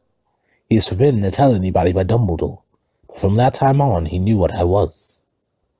So that's why Snape doesn't like you, said Harry slowly. Because he thought you were in on the joke. That's right, sneered a cold voice from the wall behind Lupin. Severus Snape was pulling off the invisibility cloak, his wand pointing directly at Lupin. Chapter 19. The Servant of Lord Voldemort. Hermione screamed. Black leapt to his feet. Harry jumped as though he'd received a huge electric shock. I found this at the base of the Whomping Willow, said Snape, throwing the cloak aside, careful to keep his wand pointing directly at Lupin's chest. Very useful, Potter. I thank you. Snape was slightly breathless, but his face was full of suppressed triumph. You're wondering, perhaps, how I knew you were here, he said, his eyes glittering. I've just been up to your office, Lupin. You forgot to take your potion tonight, so I took a goblet full along, and very lucky I did. Lucky for me, I mean. Lying on your desk was a certain map. One glance at it told me all I needed to know. I saw you running along this passageway and out of sight. Severus, Lupin began, but Snape overrode him. I've told the headmaster again and again you've been helping your old friend Black into the castle, Lupin, and here's the proof. Not even I dreamed you would have the nerve to use this place as your hideout. Severus, you made a mistake, said Lupin urgently. You haven't heard everything. I can explain. Sirius is not here to kill Harry. 2 more for Azkaban tonight, said Snape, his eyes now gleaming fanatically. I shall be interested to see how Dumbledore takes this. He was quite convinced you were harmless, you know, Lupin. A tame werewolf. You fool, said Lupin softly. Is a schoolboy grudge worth putting an innocent man back inside Azkaban? Bang! Thin snake-like cords burst from the end of Snape's wand and twisted themselves around Lupin's mouth, wrists, and ankles. He overbalanced and fell to the floor, unable to move. With a roar of rage, Black started towards Snape, but Snape pointed his wand straight between Black's eyes. Give me a reason, he whispered. Give me a reason to do it, and I swear I will. Black stopped dead. It would have been impossible to say which face showed more hatred. Harry stood there, paralyzed, not knowing what to do or who to believe. He glanced around at Ron and Hermione. Ron looked just as confused as he did, still fighting to keep hold of the struggling Scabbers. Hermione, however, took an uncertain step towards Snape and said in a very breathless voice, "Professor Snape, it wouldn't hurt to hear what they've got to say, would it?" "Miss Granger, you are already facing suspension from this school," Snape spat. "You, Potter, and Weasley are out of bounds in the company of a convicted murderer and a werewolf. For once in your life, hold your tongue." "But if there was a mistake—" "Keep quiet, you stupid girl," Snape shouted, looking suddenly quite deranged. "Don't talk about what you don't understand." A few sparks shot out of the end of his wand, which was still pointing at Black's face. Hermione fell silent. "Vengeance is very sweet," Snape breathed at Black. "How I hoped I would be the one to catch you." "The joke's on you again, Severus," snarled Black. "As long as this boy brings his rat up to the castle." He jerked his head at Ron. "I'll come quietly." "Up to the castle?" said Snape silkily. "I don't think we need to go that far. All I have to do is call the Dementors once we get out of the willow. They'll be very pleased to see you, Black. Pleased enough to give you a little kiss, I dare say." What little colour there was in Black's face left it. You got to hear me out," he croaked. "The rat! Look at the rat!" But there was a mad glint in Snape's eye that Harry had never seen before. He seemed beyond reason. "Come on, all of you," he said. He clicked his fingers, and the ends of the cords that bound Lupin flew to his hands. "I'll drag the werewolf. Perhaps the Dementors will have a kiss for him, too."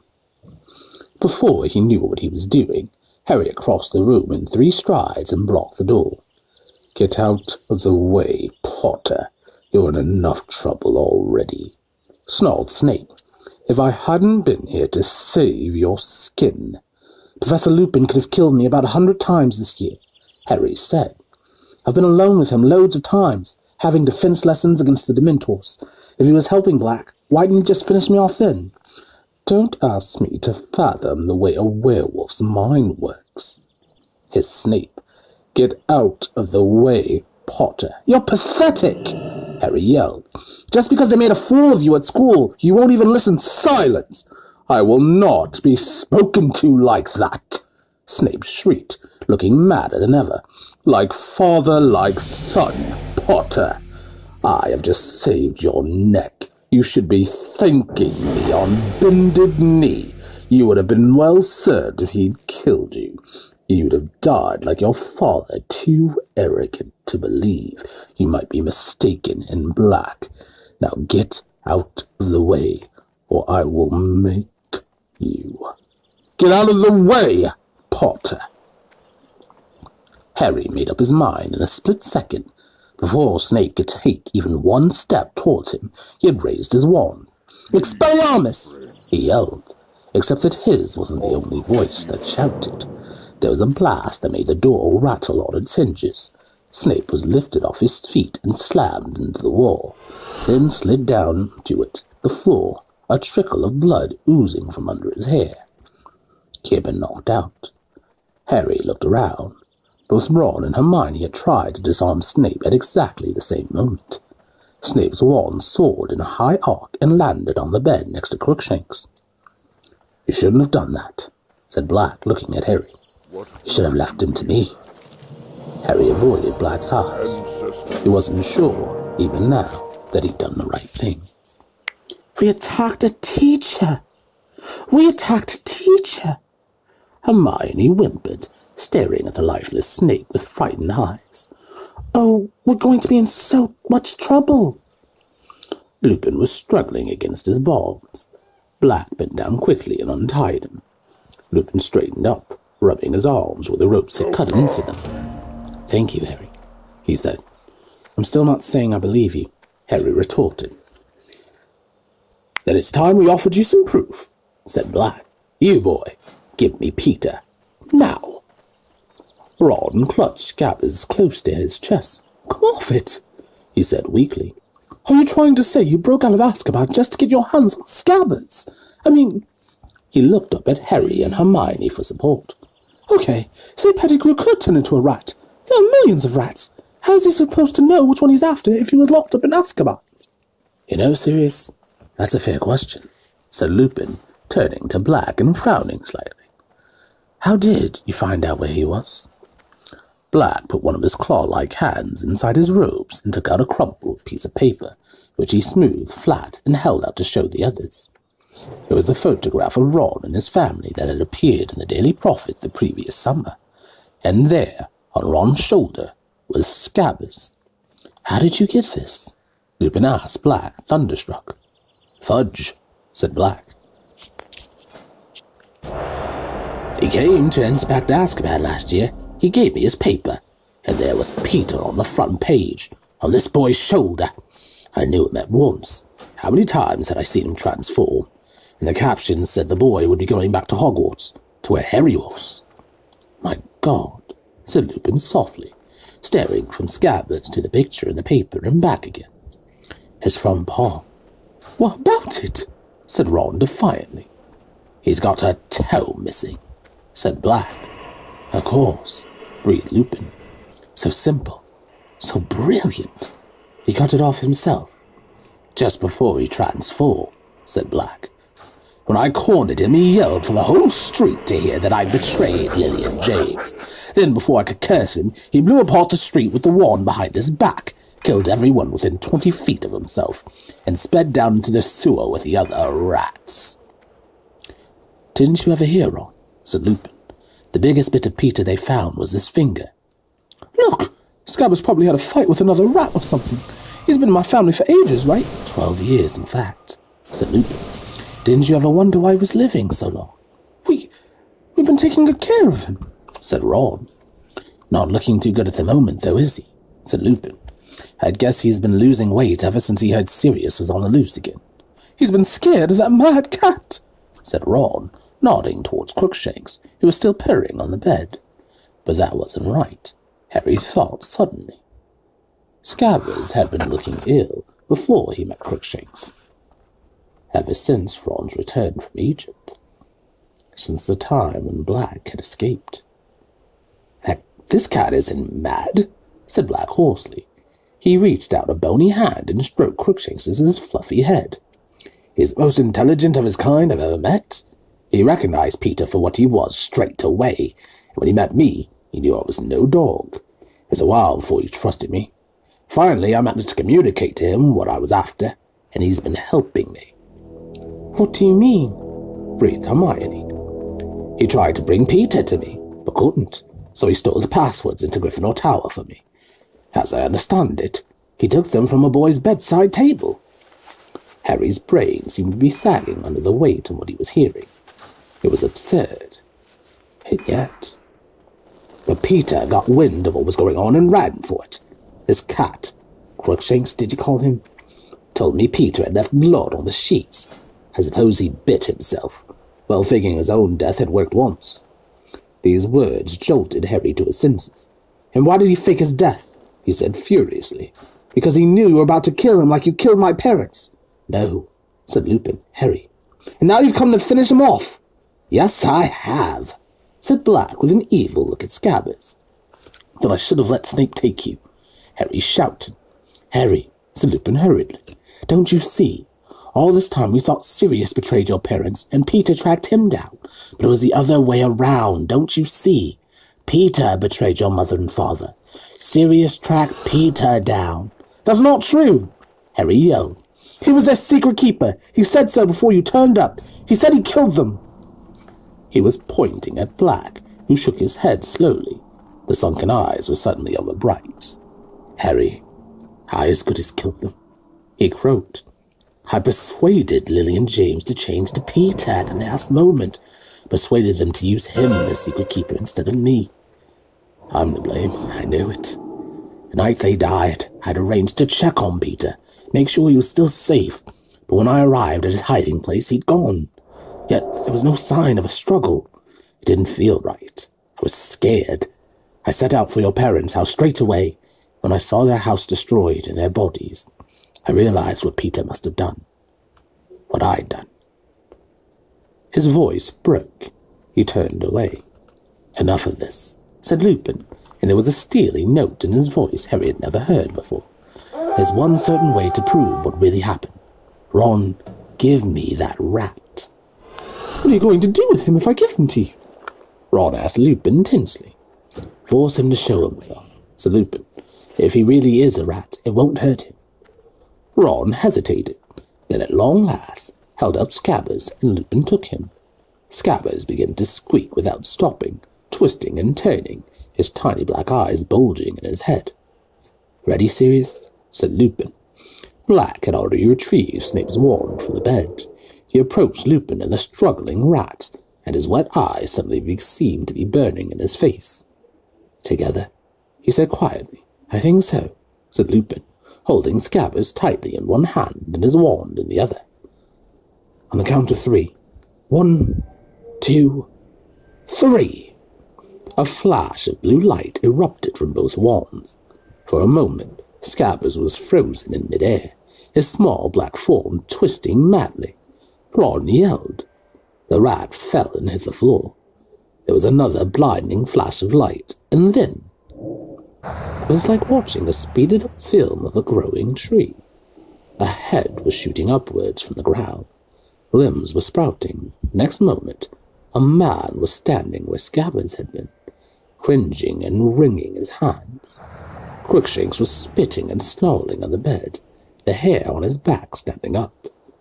He was a very short man, hardly taller than Harry and Hermione.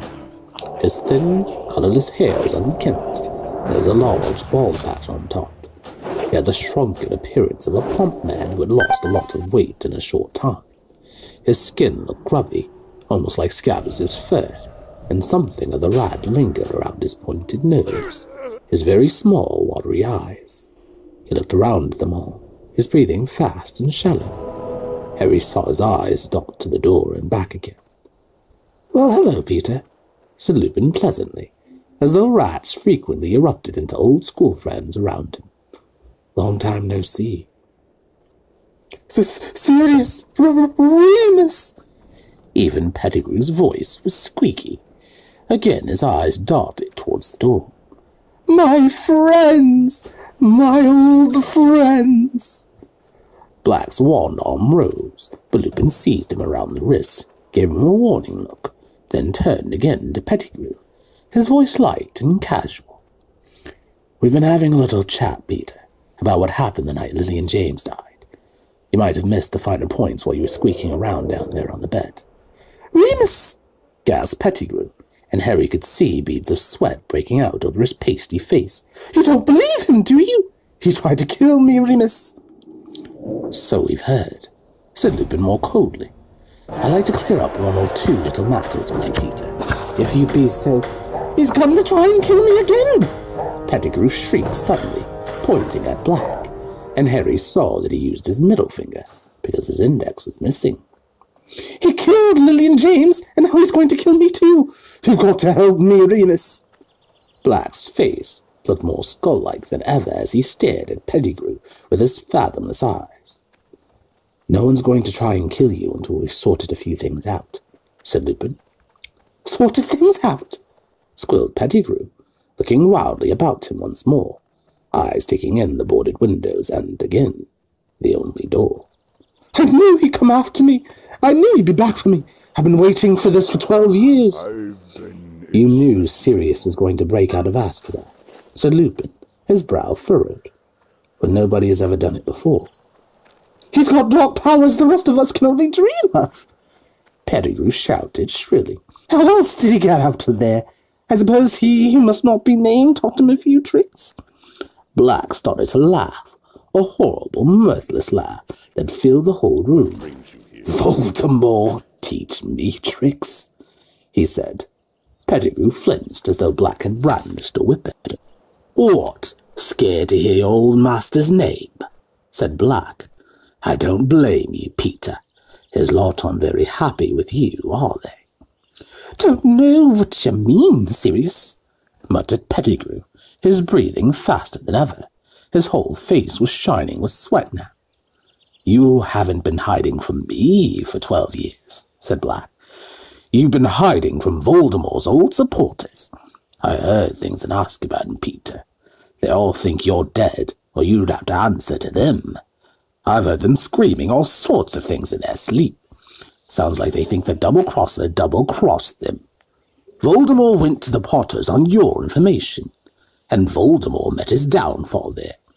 And not all Voldemort's supporters ended up in Azkaban, did they? There are still plenty out here biding their time, pretending they've seen the error of their ways. If they ever got wind that you were still alive, Peter—" "Don't know what you're talking about," said Pettigrew again, more shrilly than ever. He wiped his face on his sleeve and looked at Lupin. "You don't believe this madness, Remus?" "I must admit, Peter, I have difficulty in understanding why an innocent man would want to spend 12 years as a rat," said Lupin evenly. "Innocent but scared," squealed Pettigrew. "If Voldemort supporters were after me, it was because I put one of their best men in Azkaban, the spy Sirius Black." Black's face contorted. "How dare you?" he growled, sounding suddenly like the bear-sized dog he had been. "I, a spy for Voldemort? When did I ever sneak around people who were stronger and more powerful than myself? But you, Peter, I'll never understand why I didn't see what you were from the start. You always liked big friends who'd look after you, didn't you? It used to be us, me and Remus and James." Pettigrew wiped his face again. He was almost panting for breath. "Me, a spy? Must be out of your mind. Never. Don't know how you can say such a—" "Lily and James only made you secret keeper because I suggested it," Black hissed so venomously that Pettigrew took a step backwards. "I thought it was the perfect plan, a bluff. Voldemort would be sure to come after me. Would never dream they'd use a weak, talentless thing like you. It must have been the finest moment of your miserable life, telling Voldemort you could hand him the Potters." Pettigrew was muttering distractedly. Harry got words like far-fetched and lunacy, but he couldn't help paying more attention to the ashen color of Pettigrew's face, and the way his eyes continued to dart towards the windows and door. "Professor Lupin," said Hermione timidly, Can I say something?" "Certainly, Hermione," said Lupin courteously. "Well, Scabbers, this man, he's been sleeping in Harry's dormitory for 3 years. If he was working for you-know-who, how come he never tried to hurt Harry before now?" "There!" said Pettigrew shrilly, pointing at Hermione with his maimed hand. "Thank you. You see, Remus? I have never hurt a hair on Harry's head. Why should I?" "I'll tell you why," said Black. "Because you never did anything for anyone else, unless you could see what was in it for you. Voldemort's been in hiding for 12 years. They say he's half dead. You weren't about to commit murder right under Albus Dumbledore's nose for a wreck of a wizard who lost all his power, were you? You'd want to be quite sure he was the biggest bully in the playground before you went back to him, wouldn't you? Why else did you find a wizard family to take you in? Keep an ear out for news, weren't you, Peter? Just in case your old protector regained strength and it was safe to rejoin him." Pettigrew opened his mouth and closed it several times. He seemed to have lost the ability to talk. Mr. Black, Sirius," said Hermione timidly. Black jumped at being addressed like this and stared at Hermione, as though being spoken to politely was something he'd long forgotten. "If you don't mind me asking, how did you get out of Azkaban if you didn't use dark magic?" "Thank you," gasped Pettigrew, nodding frantically at her. "Exactly, precisely what I—" But Lupin silenced him with a look. Black was frowning slightly at Hermione, but not as though he was annoyed with her. He seemed to be pondering his answer. "I don't know how I did it," he said slowly. "I think the only reason I never lost my mind is that I knew I was innocent. That wasn't a happy thought. so the Dementors couldn't suck it out of me. But it kept me sane and knowing who I am. Helped me keep my powers. So when it all became too much, I could transform in myself. I'm a dog. Dementors can't see, you know. He swallowed. They feel their way towards people by sensing their emotions. They could tell that my feelings were less human, less complex when I was a dog. But they thought, of course, that I was losing my mind like everyone else in there. So it didn't trouble them. But I was weak. Very weak. And had no hope of driving them away from me without a wand. But then I saw Peter in that picture. I realized he was at Hogwarts with Harry, perfectly positioned to act if one hint reached his ears that the dark side was gathering strength again. Pettigrew was shaking his head, mouthing noiselessly, but staring all the while at Black as though hypnotized, ready to strike the moment he could be sure of allies, to deliver the last Potter to them. If he gave them Harry, who dare say he'd betrayed Lord Voldemort, he'd be welcomed back with honors. So, you see, I had to do something. I was the only one who knew Peter was still alive. Harry remembered what Mr. Weasley had told Mrs. Weasley. The gods say he's been talking in his sleep, always the same words. He's at Hogwarts. It was as if someone had lit a fire in my head, and the Dementors couldn't destroy it. It wasn't a happy feeling. It was an obsession, but it gave me strength. It cleared my mind. So one night, they opened my door to bring food. I slipped past them as a dog. It's so much harder for them to sense animal emotions that they were confused. I was thin, very thin enough to slip through the bars. I swam as a dog back to the mainland. I journeyed north and slipped into all the Hogwarts grounds as a dog. I've been living in the forest ever since, except when I came to watch the Quidditch, of course. You fly as well as your father did, Harry. He looked at Harry, who did not look away. Believe me, wrote Black. Believe me, I never betrayed Lily and James. I would have died before I betrayed them. And at long last, Harry believed him. Throat too tight to speak. He nodded. No! Pettigrew had fallen to his knees as though Harry's nod had been his own death sentence. He shuffled forward on his knees, groveling, his hands clasped in front of him as though praying. Sirius, it's me! It's Peter, your friend! You wouldn't! Black kicked out and Pettigrew recoiled. There's enough filth on my robes without you touching them, said Black. Remus! Pettigrew squeaked, turning to Lupin instead, writhing imploringly in front of him. You don't believe this? Wouldn't Sirius have told you to change the plan? Not if he thought I was the spy, Peter, said Lupin. I assume that's why you didn't tell me, Sirius. He said casually over Pettigrew's head. Forgive me, Remus, said Black. Not at all, Padfoot, old friend, said Lupin, who was now rolling up his sleeves. And will you, in turn, forgive me for believing you were the spy? Of course, said Black, and the ghost of a grin flitted across his gaunt face. He, too, began rolling up his sleeves. Shall we kill him together? Yes, I think so, said Lupin grimly. You wouldn't! You won't! Gasped Pettigrew, and he scrambled around to Ron. Ron! Haven't I been a good friend? A good pet? You won't let them kill me, Ron, will you? You're on my side, aren't you? But Ron was staring at Pettigrew with the utmost revulsion. I let you sleep in my bed, he said. Kind boy? Kind master?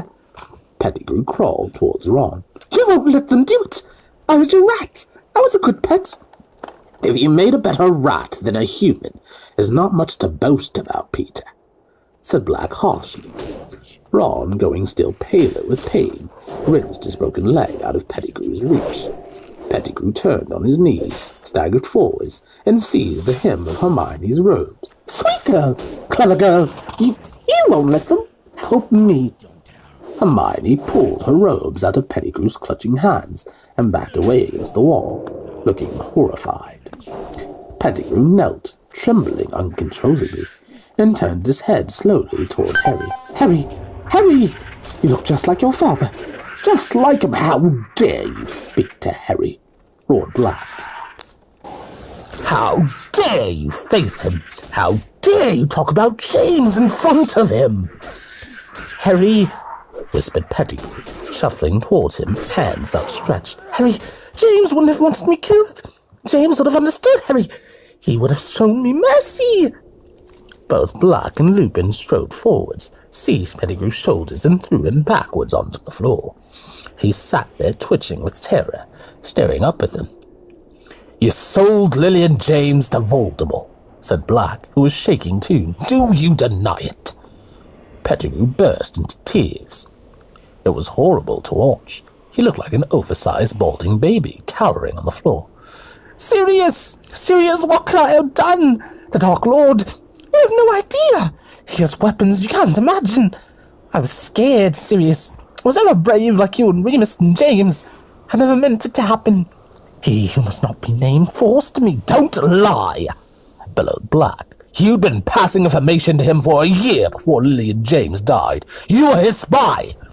He was taking over everywhere, gasped Pettigrew. What was there to be gained by refusing him? What was there to be gained by fighting the most evil wizard who has ever existed? Said Black, with a terrible fury in his face. Only innocent lies, Peter. You don't understand, whined Pettigrew. You would have killed me, Sirius. Then you should have died, roared Black. Died rather than betray your friends, as we would have done for you. Black and Lupin stood shoulder to shoulder, wands raised. You should have realized, said Lupin quietly. If Voldemort didn't kill you, we would. Goodbye, Peter. Hermione covered her face with her hands and turned to the wall. No! Harry yelled. He ran forwards, placing himself in front of Pettigrew, facing the wands. You can't kill him, he said breathlessly. You can't. Black and Lupin both looked staggered. Harry, this piece of vermin is the reason you have no parents, Black snarled. This cringing bit of filth would have seen you die too, without turning a hair. You heard him. His own stinking skin meant more to him than your whole family. I know, Harry panted. We'll take him up to the castle. We'll hand him over to the Mentors. He can go to Azkaban. Just don't kill him. Harry, gasped Pettigrew, and he flung his arms around Harry's knee. You! Thank you! It's more than I deserve. Thank you. Get off me. Harry spat, throwing Pettigrew's hands off him in disgust. I'm not doing this for you. I'm doing it because I don't reckon my dad would have wanted his best friends to become killers just for you. No one moved or made a sound except Pettigrew. His breath was coming in wheezes as he clutched his chest. Black and Lupin were looking at each other. Then, with one movement, they lowered their wands. You're the only person who has the right to decide, Harry, said Black. But think what he did. He can go to Azkaban, Harry repeated. If anyone deserves that place, he does. Pettigrew was still wheezing behind him. Very well, said Lupin. Stand aside, Harry. Harry hesitated. I'm going to tie him up, said Lupin. That's all, I swear. Harry stepped out of the way. Thin cord shot from Lupin's wand this time, and next moment, Pettigrew was wriggling on the floor, bound and gagged. But if you transform, Peter, growled Black, his own wand pointing at Pettigrew, too. We will kill you. You agree, Harry? Harry looked out at the pitiful figure on the floor and nodded so that Pettigrew could see him. Right, said Lupin, suddenly businesslike. Ron, I can't mend bones nearly as well as Madame Pomfrey, so I think it's best if we just strap your leg up until we can get you to the hospital. He hurried over to Ron, bent down, tapped Ron's leg with his wand and muttered, For Eula. Bandages spun up Ron's leg, strapping it tightly to a splint. Lupin helped him to his feet. Ron put his weight gingerly on the leg and didn't wince. That's better, he said. Thanks. What about Professor Snape? Said Hermione in a small voice, looking down at Snape's prone figure. There's nothing seriously wrong with him, said Lupin, bending over Snape and checking his pulse. You were just a little over-enthusiastic, still out cold. Perhaps it will be best if we don't revive him until we're safely back in the castle. We can take him like this. He muttered, mobile corpus. As though invisible strings were tied to Snape's wrists, neck, and knees, he was pulled into a standing position, head still lolling unpleasantly, like a grotesque puppet. He hung a few inches above the ground, his limp feet dangling. Lupin picked up the invisibility cloak and tucked it safely into his pocket. "And 2 of us should be chained to this," said Black, nudging Pettigrew with his toe. "Just to make sure." "I'll do it," said Lupin. "And me," said Ron savagely, limping forwards. Black conjured heavy manacles from the air. Soon Pettigrew was upright again, left arm chained to Lupin's right arm to Ron's left. Ron's face was set. He seemed to have taken Scabbers' true identity as a personal insult. Crookshanks leapt lightly off the bed and led the way out of the room, his bottle-brush tail held jauntily high. Chapter 20. The Dementor's Kiss. Harry had never been part of a stranger group. Crookshanks led the way down the stairs. Lupin, Pettigrew, and Ron went next, looking like contestants in a 6-legged race. Next came Professor Snape, drifting creepily along, his toes hitting each stair as they descended, head held up by his own wand, which was being pointed at him by Sirius. Harry and Hermione brought up the rear. Getting back into the tunnel was difficult. Lupin, Pettigrew, and Ron had to turn sideways to manage it. Lupin still had Pettigrew covered with his wand. Harry could see them edging awkwardly along the tunnel in single file. Crookshanks was still in the lead. Harry went right after Sirius, who was still making Snape drift along ahead of them. He kept bumping his lolling head on the low ceiling. Harry had the impression Sirius was making no effort to prevent this. "You know what this means," Sirius said abruptly to Harry as they made their slow progress along the tunnel, turning Pettigrew in. "You're free," said Harry. "Yes," said Sirius, "but I'm also... I don't know if anyone ever told you. I'm your godfather." "Yeah, I knew that," said Harry. "Well, your parents appointed me your guardian," said Sirius stiffly. "If anything happened to them..." Harry waited. Did Sirius mean what he thought he meant? "I'll understand, of course, if you want to stay with your aunt and uncle," said Sirius. "But, well, think about it. Once my name's cleared, if you wanted a different home..." Some sort of explosion took place in the pit of Harry's stomach. "What, live with you?" he said, accidentally cracking his head on a bit of rock protruding from the ceiling. "Leave the Dursleys?" "Of course, I thought you wouldn't want to," said Sirius quickly. "I understand. I just thought I'd..." "Are you mad?" said Harry, his voice easily as croaky as Sirius's. "Of course I want to leave the Dursleys. Have you got a house? When can I move in?" Sirius's head turned right to look at him. Snape's head was scraping the ceiling, but Sirius didn't seem to care. "You want to?" he said. "You mean it?" "Yeah, I mean it," said Harry. Sirius's gaunt face broke into the first true smile Harry had seen upon it. The difference it made was startling, as though a person 10 years younger was shining through the star mask. For a moment, he was recognizable as the man who had laughed at Harry's parents' wedding. They did not speak again until they had reached the end of the tunnel. Crookshanks started up first. He had evidently pressed his paw to the knot on the trunk, because Lupin, Pettigrew, and Ron clambered upwards without any sound of savaging branches. Sirius saw Snape up through the hole, then stood back for Harry and Hermione to pass. At last, all of them were out. The grounds were very dark now. The only light came from the distant windows of the castle. Without a word, they set off. Pettigrew was still wheezing and occasionally whimpering. Harry's mind was buzzing. He was going to leave the Dursleys. He was going to live with Sirius Black, his parents' best friend. He felt dazed. What would happen when he told the Dursleys he was going to live with a convict they'd seen on television? "One wrong move, Peter," said Lupin threateningly ahead. His wand was still pointed sideways at Pettigrew's chest. Silently they tramped through the grounds, the castle lights growing slowly larger. Snape was still drifting weirdly ahead of Sirius, his chin bumping on his chest. And then, a crowd shifted. There were suddenly dim shadows on the ground. Their party was bathed in moonlight. Snape collided with Lupin, Pettigrew, and Ron, who had stopped abruptly. Sirius froze. He flung out an arm to make Harry and Hermione stop. Harry could see Lupin's silhouette. He had gone rigid. Then his limbs began to shake. "Oh my!" Hermione gasped. "He didn't take his potion tonight. He's not safe." "Run," Sirius whispered. "Run! Now!" But Harry couldn't run. Ron was chained to Pettigrew and Lupin. He leapt forwards, but Sirius caught him around the chest and threw him back. "Leave it to me! Run!" There was a terrible snarling noise. Lupin's head was lengthening.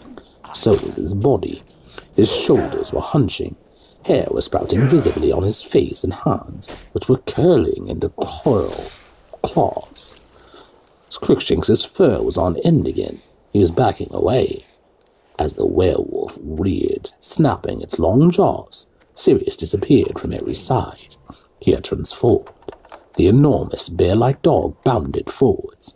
As the werewolf wrenched itself free of the manacle binding it, the dog seized it about the neck and pulled it backwards, away from Ron and Pettigrew. They were locked jaw to jaw, claws ripping at each other. Harry stood, transfixed by the sight, too intent upon the battle to notice anything else. It was Hermione's scream that alerted him. Pettigrew had dived for Lupin's dropped wand. Ron, unsteady on his balanced leg, fell. There was a bang, a burst of light, and Ron lay motionless on the ground. Another bang! Crookshanks flew into the air and back to the earth in a heap.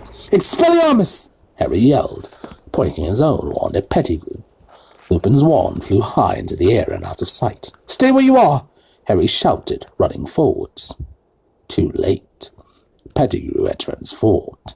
Harry saw his bald tail whip through the manacle on Ron's outstretched arm and heard a scurrying through the grass. There was a loud howl and a rumbling growl. Harry turned to see the werewolf taking flight. It was galloping into the forest. "Sirius, he's gone! Pettigrew's transformed!" Harry yelled. Sirius was bleeding. There were gashes across his muzzle and back, but at Harry's words he scrambled up again, and in an instant the sound of his paws was fading to silence as he pounded away across the grounds. Harry and Hermione dashed over to Ron. "What did he do to him?" Hermione whispered. Ron's eyes were only half closed. His mouth hung open. He was definitely alive. They could hear him breathing, but he didn't seem to recognize them. "I don't know." Harry looked desperately around. Black and Lupin, both gone. There had no one but Snape for company, still hanging unconscious in midair. "We'd better get them out to the castle and tell someone," said Harry, pushing his hair out of his eyes, trying to think straight. "Come." But then, out of the darkness, they heard a yelping, a whining, a dog in pain. "Sirius," Harry muttered, staring into the darkness. He had a moment's indecision, but there was nothing they could do for Ron at that moment, and by the sound of it, Black was in trouble. Harry set off at a run, Hermione right behind him. The yelping seemed to be coming from near the lake. They pelted towards it, and Harry, running flat out, felt the cold without realizing what it must mean. The yelping sound stopped abruptly. As they reached the lake's shore, they saw why. Sirius had turned back into a man. He was crouched on all fours, his hands over his head. "No!" he moaned. "No! Please!" And then Harry saw them. Dementors, at least 100 of them, gliding in a black mass around the lake towards them. He spun around, the familiar icy cold penetrating his insides, fog starting to obscure his vision. More were approaching out of darkness on every side. They were encircling them. "Hermione, think of something happy!" Harry yelled, raising his wand, blinking furiously to try and clear his vision, shaking his head to rid it of the faint screaming that had started inside him. "I'm going to live with my godfather. I'm leaving the Dursleys." He forced himself to think it was Sirius, and only Sirius, and began to chant, "Expecto Patronum! Expecto Patronum!" Black gave a shudder. rolled over and lay motionless on the ground, pale as death. He'll be all right. I'm going to go and live with him. Expecto Patronum! Hermione, help me! Expecto Patronum! Expecto... Hermione whispered. Expecto... But she couldn't do it. The Dementors were closing in, barely 10 feet from them. They formed a solid wall around Harry and Hermione, and were getting closer. Expecto Patronum! Harry yelled, trying to block the screaming from his ears. Expecto Patronum! A thin wisp of silver escaped his wand and hovered like mist before him. At the same moment, Harry felt Hermione collapse next to him. He was alone, completely alone. Expecto Patronum! Harry felt his knees hit the cold grass. Fog was clouding his eyes. With a huge effort, he fought to remember.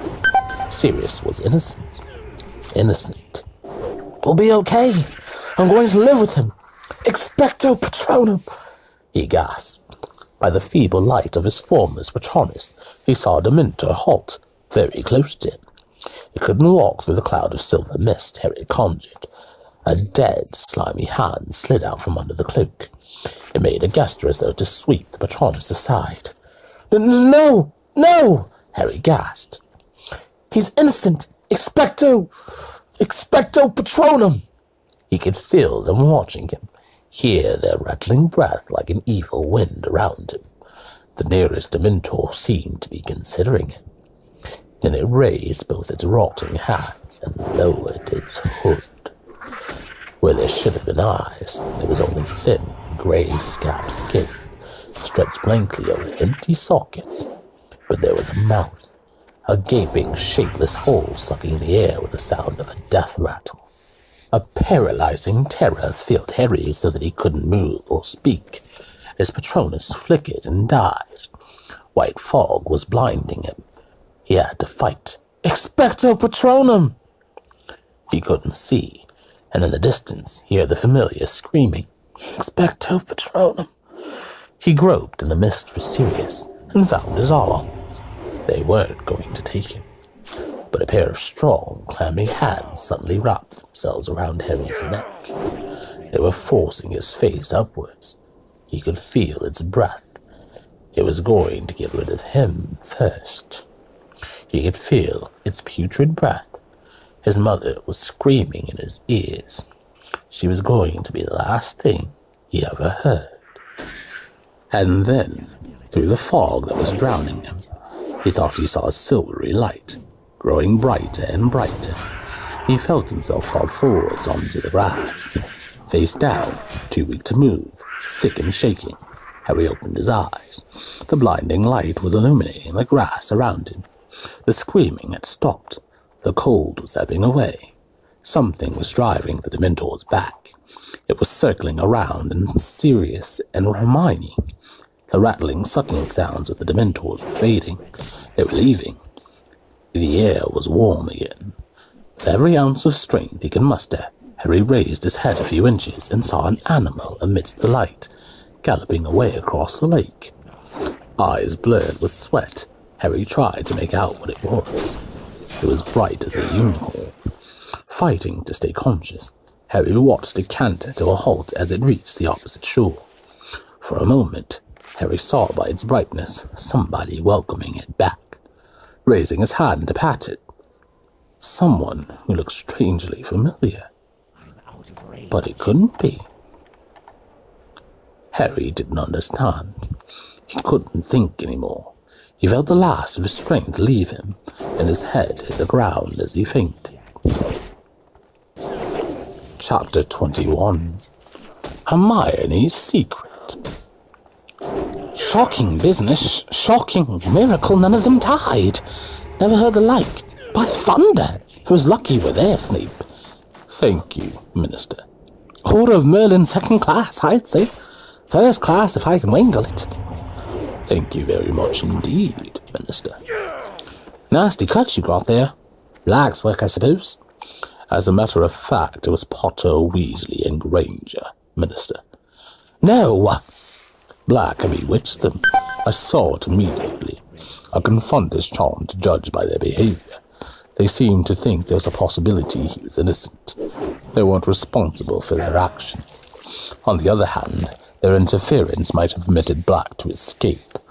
They obviously thought they were going to catch Black single-handed. They've got away with a great deal before now. I'm afraid it's given them a rather high opinion of themselves. And of course, Potter has always been allowed an extraordinary amount of license by the headmaster. Ah, well, Snape, Harry Potter, you know, we've all got a bit of a blind spot where he's concerned. And yet, is it good for him to be given so much special treatment? Personally, I try to treat him like any other student, and any other student would be suspended, at the very least, for leading his friends into such danger. Consider, Minister, against all school rules, after all the precautions put in place for his protection. Out of bounds, at night, consorting with a werewolf and a murderer. They have reason to believe he has been visiting Hogsmeade illegally, too. Well, we'll see, Snape. We shall see. The boy has undoubtedly been foolish. Harry lay listening with his eyes tight shut. He felt very groggy. The words he was hearing seemed to be travelling very slowly from his ears to his brain, so that it was difficult to understand. His limbs felt like lead, his eyelids too heavy to lift. He wanted to lie here on this comfortable bed forever. What amazes me most is the behavior of the Dementors. You've really got no idea what made them retreat, Snape. No, Minister. By the time I had come round, they were heading back to the positions at the entrances. Extraordinary! And yet Black and Harry and the girl, all unconscious by the time I reached them. I bound and gagged Black, naturally conjured stretchers, and brought them all straight back to the castle. There was a pause. Harry's brain seemed to be moving a little faster, and as it did, a gnawing sensation grew in the pit of his stomach. He opened his eyes. Everything was slightly blurred. Somebody had removed his glasses. He was lying in a dark hospital wing. At the very end of the ward, he could make out Madame Pomfrey with her back to him, bending over a bed. Harry squinted. Ron's red hair was visible beneath Madame Pomfrey's arm. Harry moved his head over on the pillow. In the bed to his right lay Hermione. Moonlight was falling across her bed. Her eyes were open too. She looked petrified, and when she saw that Harry was awake, pressed a finger to her lips, then pointed to the hospital wing door. It was ajar, and the voices of Cornelius Fudge and Snape were coming through it from the corridor outside. Madame Pomfrey now came walking briskly up the dark wall to Harry's bed. He turned to look at her. She was carrying the largest block of chocolate he had ever seen in his life. It looked like a small boulder. "Are you awake?" she said briskly. She placed the chocolate on Harry's bedside table and began breaking it apart with a small hammer. "How's Ron?" said Harry and Hermione together. "He'll live," said Madame Pomfrey grimly. "And as for you two, you'll be staying here until I'm satisfied you're— Potter, what do you think you're doing?" Harry was sitting up, putting his glasses back on and picking up his wand. "I need to see the headmaster," he said. "Potter," said Madame Pomfrey soothingly. "It's all right. They got Black. He's locked away upstairs. The Dementors will be performing the kiss any moment now." "What?" Harry jumped out of bed. Hermione had done the same, but a shout had been heard in the corridor outside. Next second, Cornelius, Fudge, and Snape had entered the ward. Harry, what's this?" said Fudge, looking agitated. "You should be in bed. Has he had any chocolate?" he asked Madame Pomfrey anxiously. "Minister, listen," Harry said. "Sirius Black's innocent. Peter Pettigrew faked his own death. We saw him tonight. You can't let the Dementors do that thing to Sirius. He's—" But Fudge was shaking his head with a small smile on his face. Harry, you're very confused. You've been through a dreadful ordeal. Lie back down. Now we've got everything under control." "You haven't!" Harry yelled. "You've got the wrong man."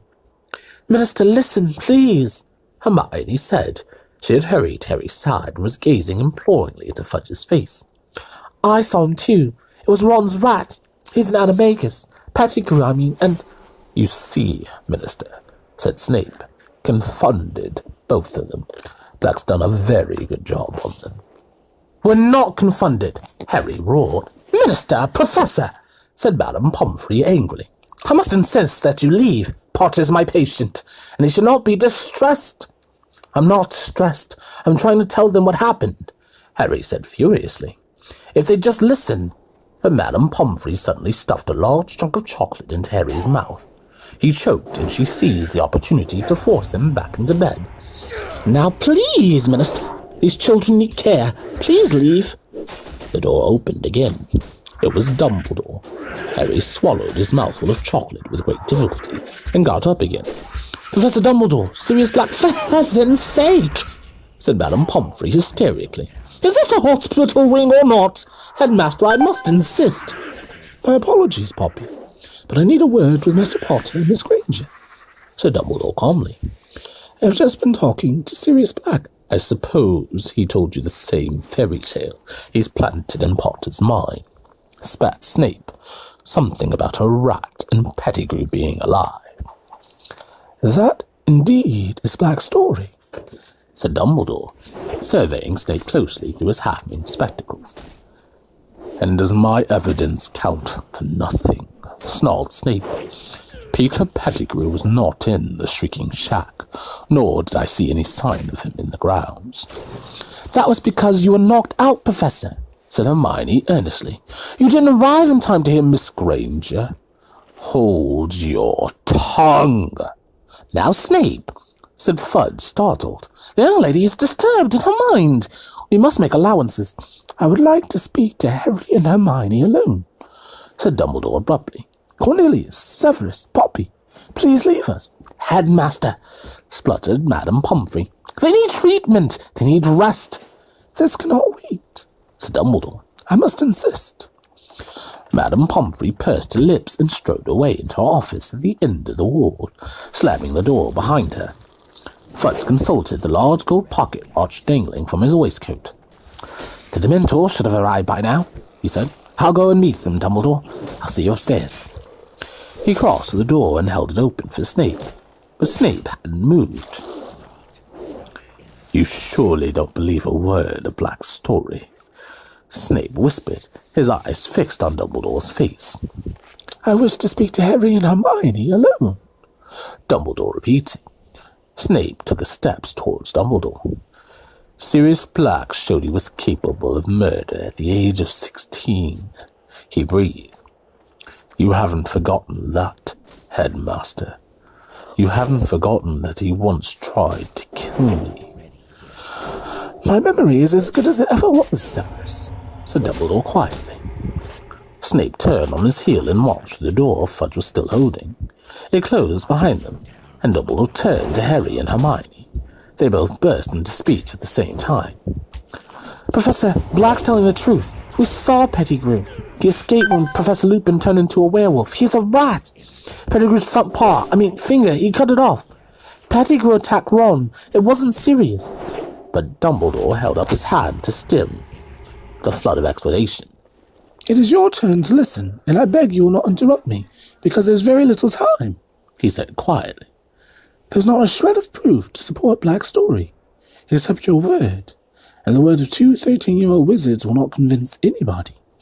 A street full of eyewitnesses swore they saw Sirius murder Pettigrew. I myself gave evidence to the Ministry that Sirius has been the Potter's secret keeper." "Professor Lupin can tell you," Harry said, unable to stop himself. "Professor Lupin is currently deep in the forest, unable to tell anyone anything. By the time he is human again, it will be too late. Sirius will be worse than dead. I might add that werewolves are so mistrusted by most of our kind that his support will count for very little. And the fact that he and Sirius are old friends. But listen to me, Harry. It is too late. You understand me? You must see that Professor Snape's version of events is far more convincing than yours." "He hates Sirius," Hermione said desperately, "all because of some stupid trick Sirius played on him." "Sirius has not acted like an innocent man. The attack on the fat lady, entering Gryffindor Tower with a knife. Without Pettigrew alive or dead, we have no chance of overturning Sirius's sentence. But you believe us?" "Yes, I do," said Dumbledore quietly.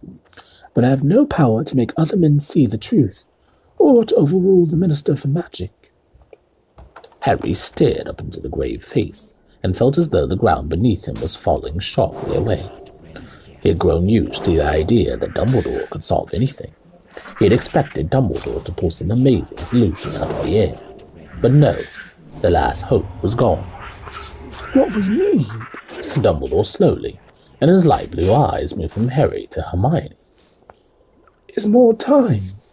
"But," Hermione began, and then her eyes became very round. "Oh! Now pay attention," said Dumbledore, speaking very low and very clearly. "Sirius is locked in Professor Flitwick's office on the 7th floor, 13th window from the right of the West Tower.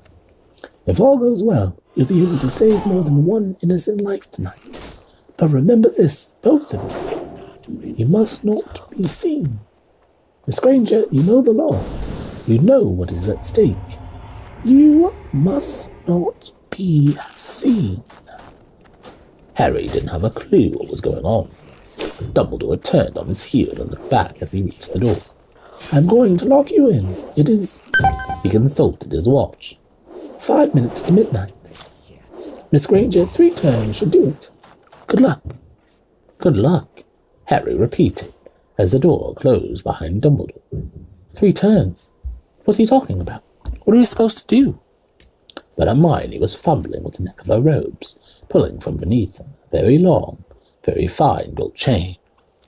"Harry, come here," she said urgently. "Quick!" Harry moved towards her, completely bewildered. She was holding the chain out. He saw a tiny, sparkling hourglass hanging from it. "Here." She had thrown the chain around his neck, too. "Ready?" she said breathlessly. "What are we doing?" Harry said, completely lost. Hermione turned the hourglass over 3 times. The dark wall dissolved. Harry had the sensation that he was flying very fast backwards. A blur of colors and shapes rushed past him. His ears were pounding. He tried to yell but couldn't hear his own voice. And then he felt solid ground beneath his feet, and everything came into focus again. He was standing next to Hermione in the deserted entrance hall, and a stream of golden sunlight was falling across the paved floor from the open front doors. He looked proudly around at Hermione, the chain of the hourglass cutting into his neck. "Hermione, what? In here!" Hermione seized Harry's arm and dragged him across the hall to the door of a broom cupboard. She opened it, pushed him inside amongst the buckets and mops, followed him in, then slammed the door behind them. "What? How? Hermione, what happened?" "We've gone back in time," Hermione whispered, lifting the chain off Harry's neck in the darkness. 3 hours back." Harry found his own leg and gave it a very hard pinch. It hurt a lot, which seemed to rule out the possibility that he was having a very bizarre dream. "But shh! Listen! Someone's coming. I think it might be us." Hermione had her ear pressed against the cupboard door. "Footsteps across the hall. Yes, I think it's us going down to Hagrid's." "Are you telling me?" Harry whispered. "They were here in this cupboard, and we're out there, too." "Yes," said Hermione, her ear still glued to the cupboard door. "I'm sure it's us. It doesn't sound like more than 3 people, and we're walking slowly because we're under the invisibility cloak." She broke off, still listening intently. "We've gone down the front steps." Hermione sat down on an upturned bucket, looking desperately anxious. Harry wanted a few questions answered. "Where did you get that hourglass thing?"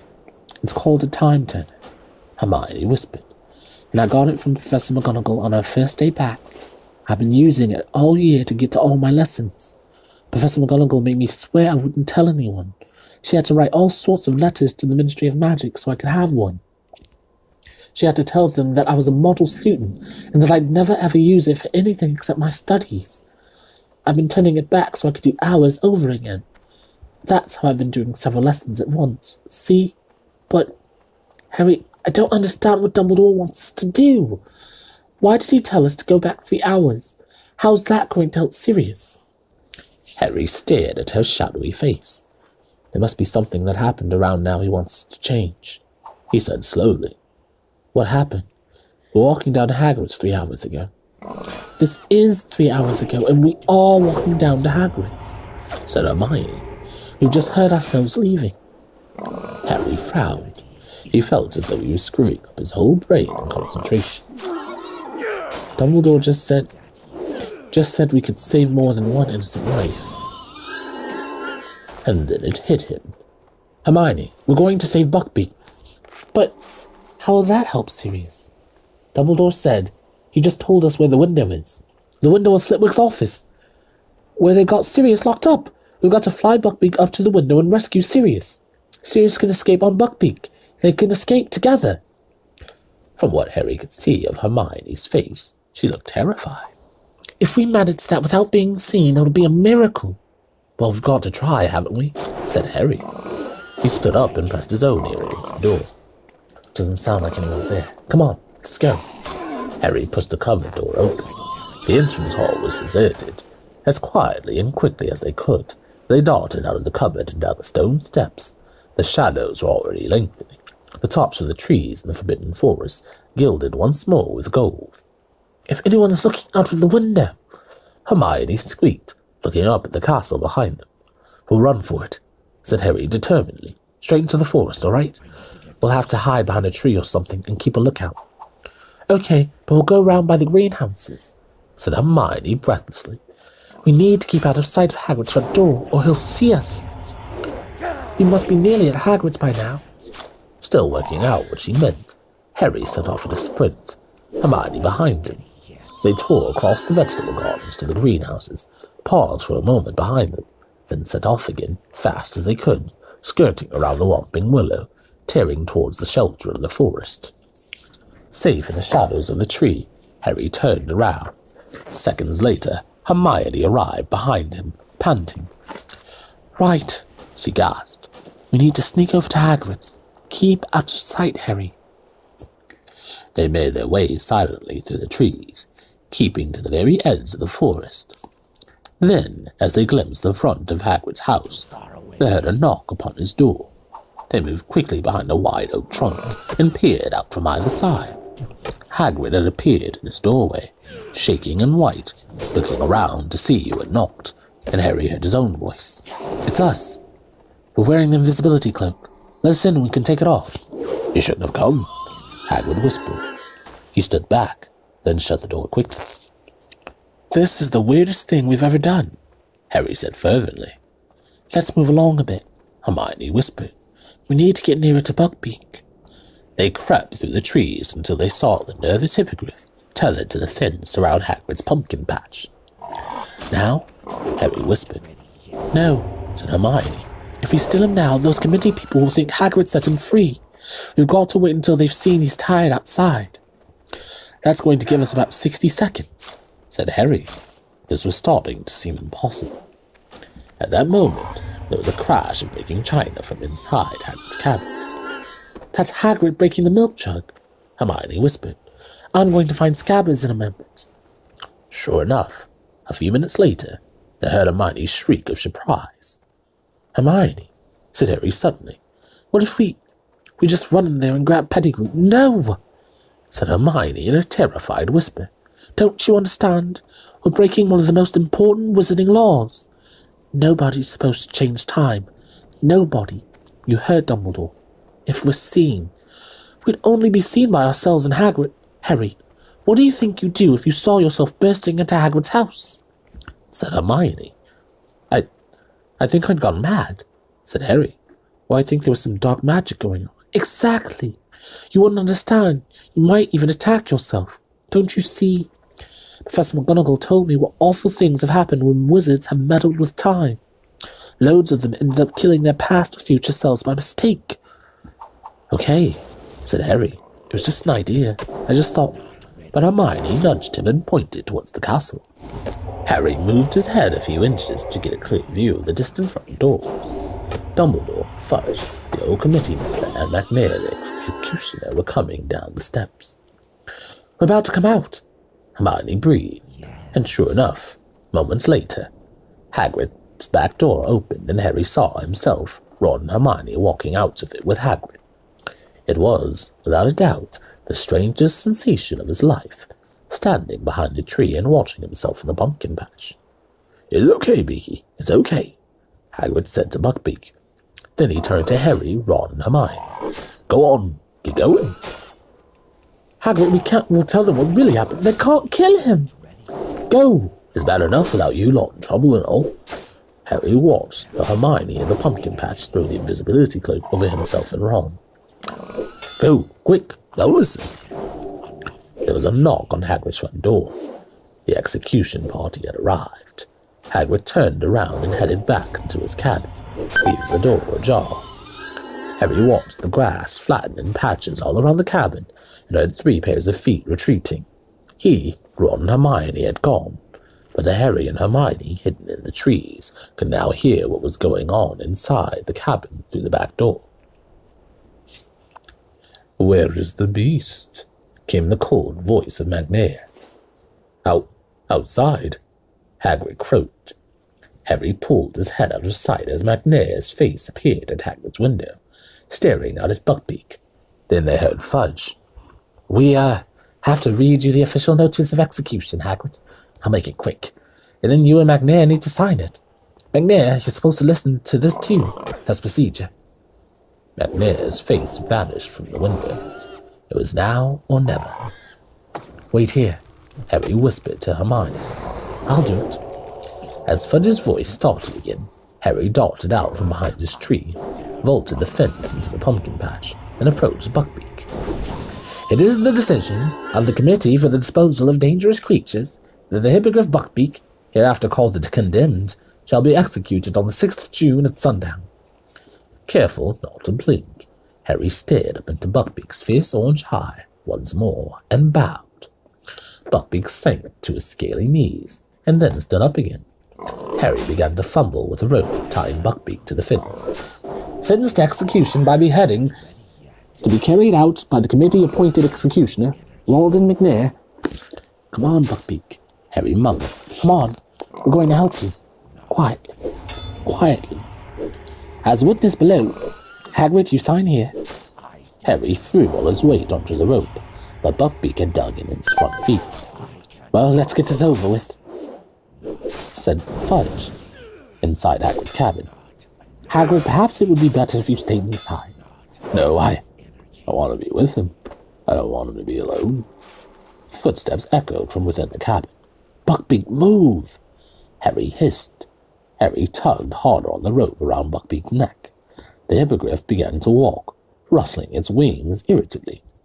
They were still 10 feet away from the forest, in plain view of Hagrid's back door.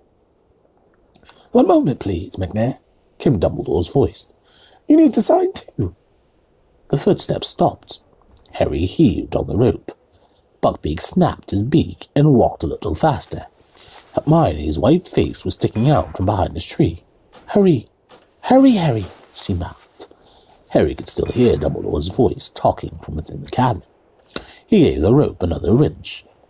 Buckbeak broke into a grudging trot. They had reached the trees. "Quick, quick!" Hermione moaned, darting up from behind her tree, seizing the rope too, and adding her weight to make Buckbeak move faster. Harry looked over his shoulder. They were now blocked from sight.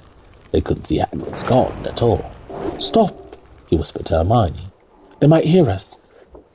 Hagrid's back door had opened with a bang. Harry, Hermione, and Buckbeak stood quite still. Even the hippogriff seemed to be listening intently.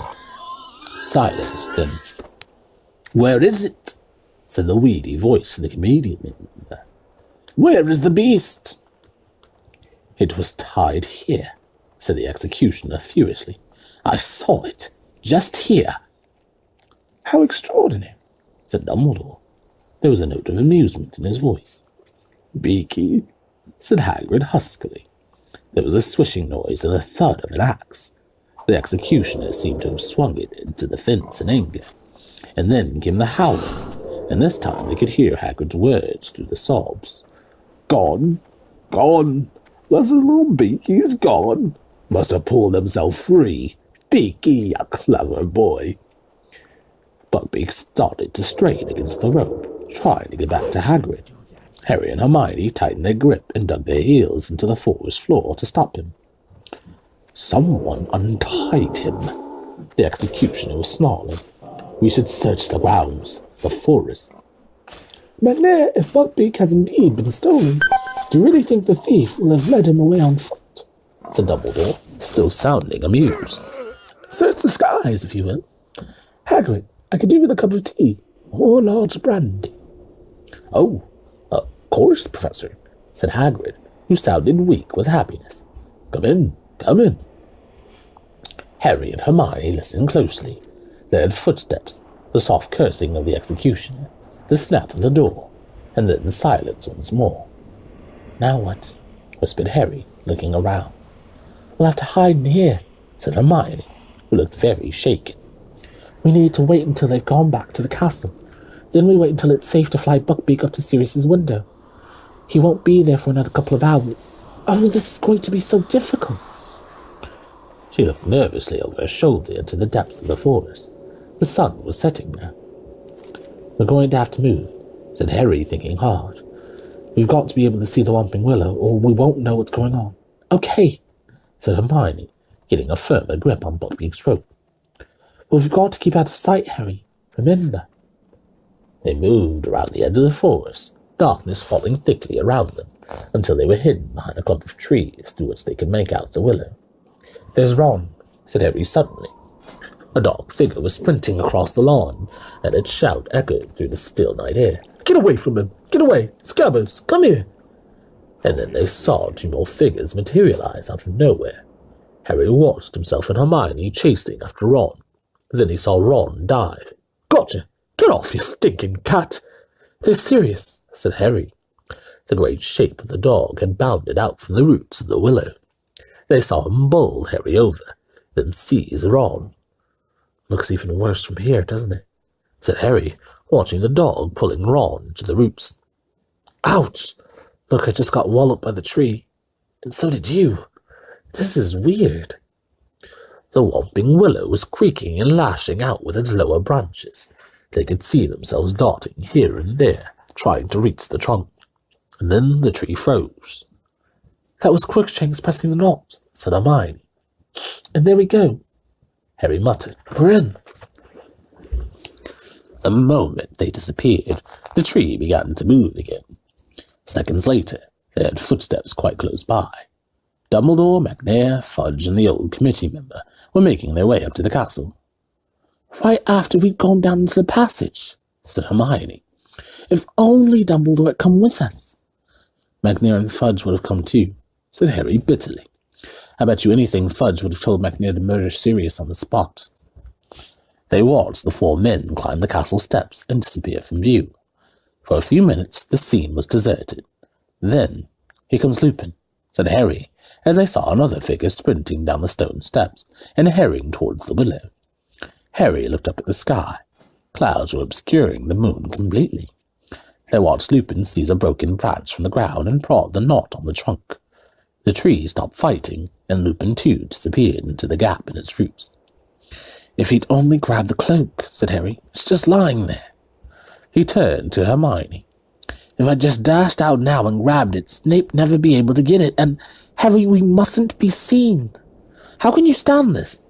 He asked Hermione fiercely, just standing here and watching it happen. He hesitated. I'm going to grab the cloak. Harry, no!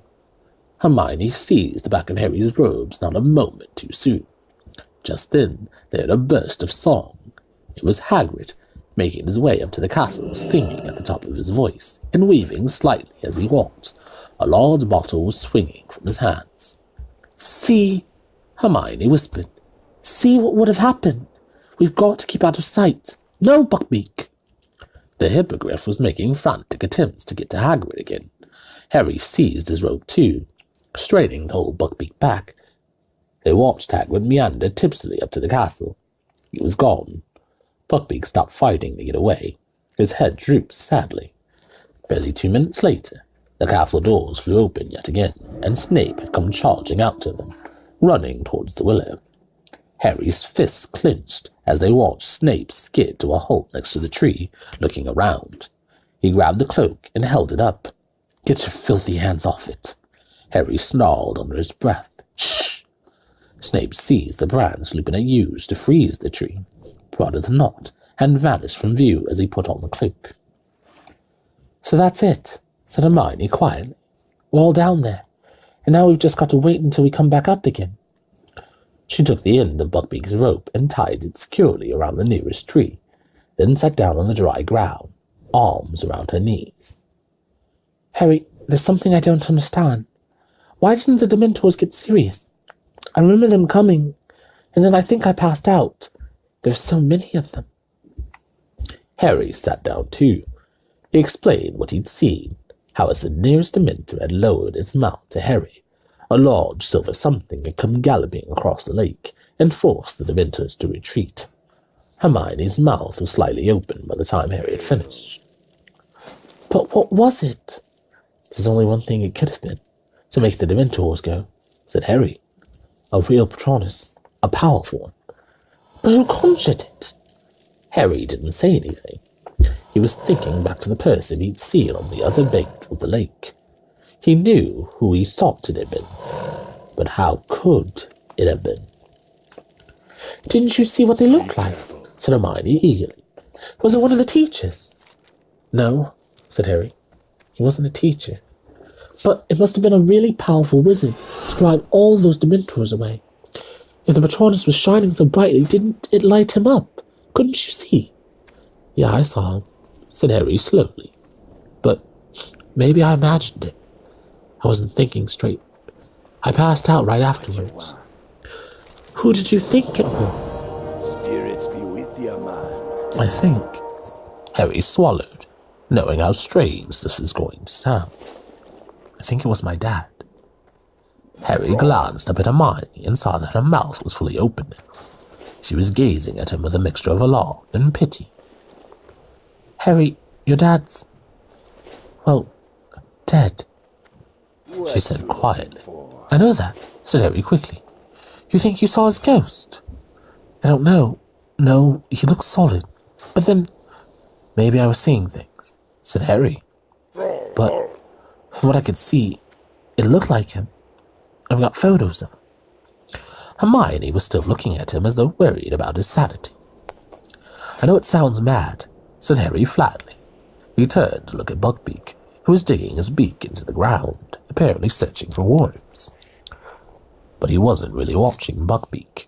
He was thinking about his father and about his 3 oldest friends, Moony, Wormtail, Padfoot, and Prongs. Had all 4 of them been out in the grounds tonight? Wormtail had reappeared this evening when everyone had thought he was dead. Was it so impossible his father had done the same?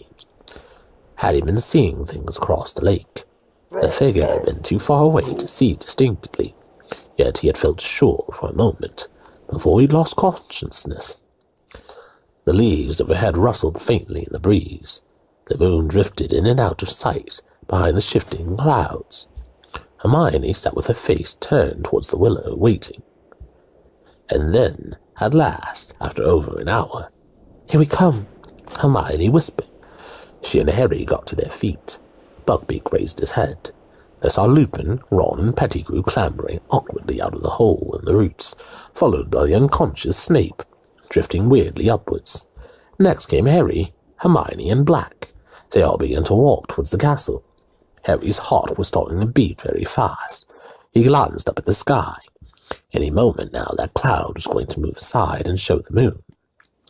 "Harry," Hermione muttered, as though she knew exactly what he was thinking. "We've got to stay put. We mustn't be seen. There's nothing we can do, so we're just going to let Pettigrew escape all over again," said Harry quietly. "How do you expect to find a rat in the dark?" snapped Hermione. "There's nothing we can do. We came back to help Sirius. We're not supposed to be doing anything else. All right." The moon slid out from behind its cloud. They saw the tiny figures across the ground stop. Then they saw movement. "There goes Lupin," Hermione whispered. "He's transforming." "Hermione," said Harry suddenly, "we've got to move. We mustn't. I keep telling you not to interfere, but Lupin's going to run to the forest right at us." Hermione gasped. "Quick," she moaned, dashing to untie Buckbeak. "Quick! Where are we going to go? Where are we going to hide? The Dementors will be coming any moment." "Back to Hagrid's," Harry said. "It's empty now. Come on." They ran, fast as they could, Buckbeak cantering along behind them. They could hear the werewolf howling behind them. The cabin was in sight. Harry skidded to the door, wrenched it open, and Hermione and Buckbeak flashed past him. Harry threw himself in after them and bolted the door. Fang the boarhound barked loudly. "Shh, Fang, it's us," said Hermione, hurrying over and scratching his ears to quieten him. "That was really close," she said to Harry. "Yeah." Harry was looking out of the window. It was much harder to see what was going on from here. Buckbeak seemed very happy to find himself back inside Hagrid's house. He lay down in front of the fire, folded his wings contentedly, and seemed ready for a good nap. "I think I'd better go outside again, said Harry slowly. "I can't see what's going on. We won't know when it's time." Hermione looked up. Her expression was suspicious. "I'm not going to try and interfere," said Harry quickly. "But if we don't see what's going on, how are we going to know when it's time to rescue Sirius?" "Well, okay then.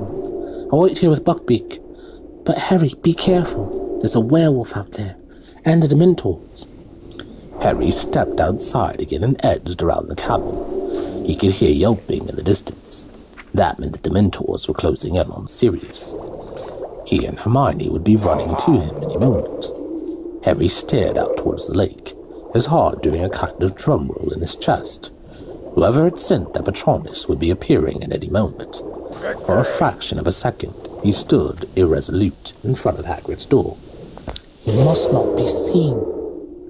But he didn't want to be seen. He wanted to do the seeing. He had to know. And there were the Dementors. They were emerging out of the darkness from every direction, gliding around the edges of the lake. They were moving away from where Harry stood, to the opposite bank. He wouldn't have to get near them. Harry began to run. He had no thought in his head except his father. If it was him, if it really was him, he had to know, had to find out. The lake was coming nearer and nearer, but there was no sign of anybody. On the opposite bank, he could see tiny glimmers of silver, his own attempts at a Patronus. There was a bush at the very edge of the water. Harry threw himself behind it, peering desperately through the leaves. On the opposite bank, the glimmers of silver were suddenly extinguished. A terrified excitement shot through him. Any moment now. "Come on," he muttered, staring about. "Where are you? Dad, come on." But no one came. Harry raised his head to look at the circle of Dementors across the lake. One of them was lowering its hood. It was time for the rescuer to appear, but no one was coming to help this time. And then it hit him. He understood. He hadn't seen his father. He had seen himself. Harry flung himself out from behind the bush and pulled out his wand. "Expecto Patronum!"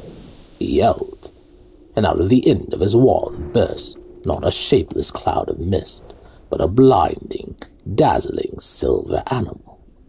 He screwed up his eyes, trying to see what it was. It looked like a horse. It was galloping silently away from him, across the black surface of the lake. He saw it lower its head and charge at the swarming Dementors. Now it was galloping around and around the black shapes on the ground, and the Dementors were falling back, scattering, retreating into the darkness. They were gone. The Patronus turned. It was cantering back towards Harry across the still surface of the water. It wasn't a horse. It wasn't a unicorn either. It was a stag. It was shining brightly as the moon above. It was coming back to him. It stopped on the bank.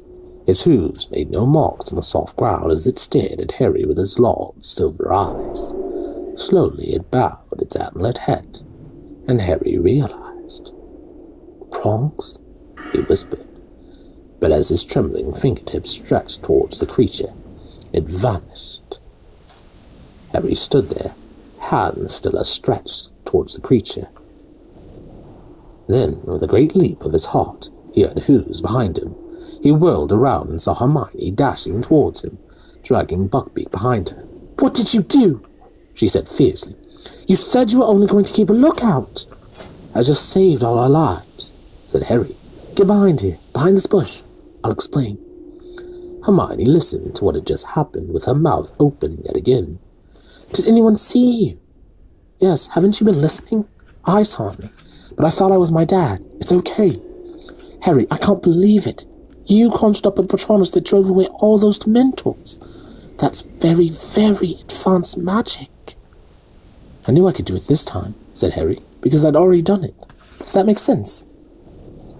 I don't know. Harry, look at Snape. Together they peered around the bush at the other bank. Snape had regained consciousness. He was conjuring stretchers and lifting the limp forms of Harry, Hermione, and Black onto them. A fourth stretcher, no doubt bearing Ron, was already floating at his sides. Then, one held out in front of him. He moved them away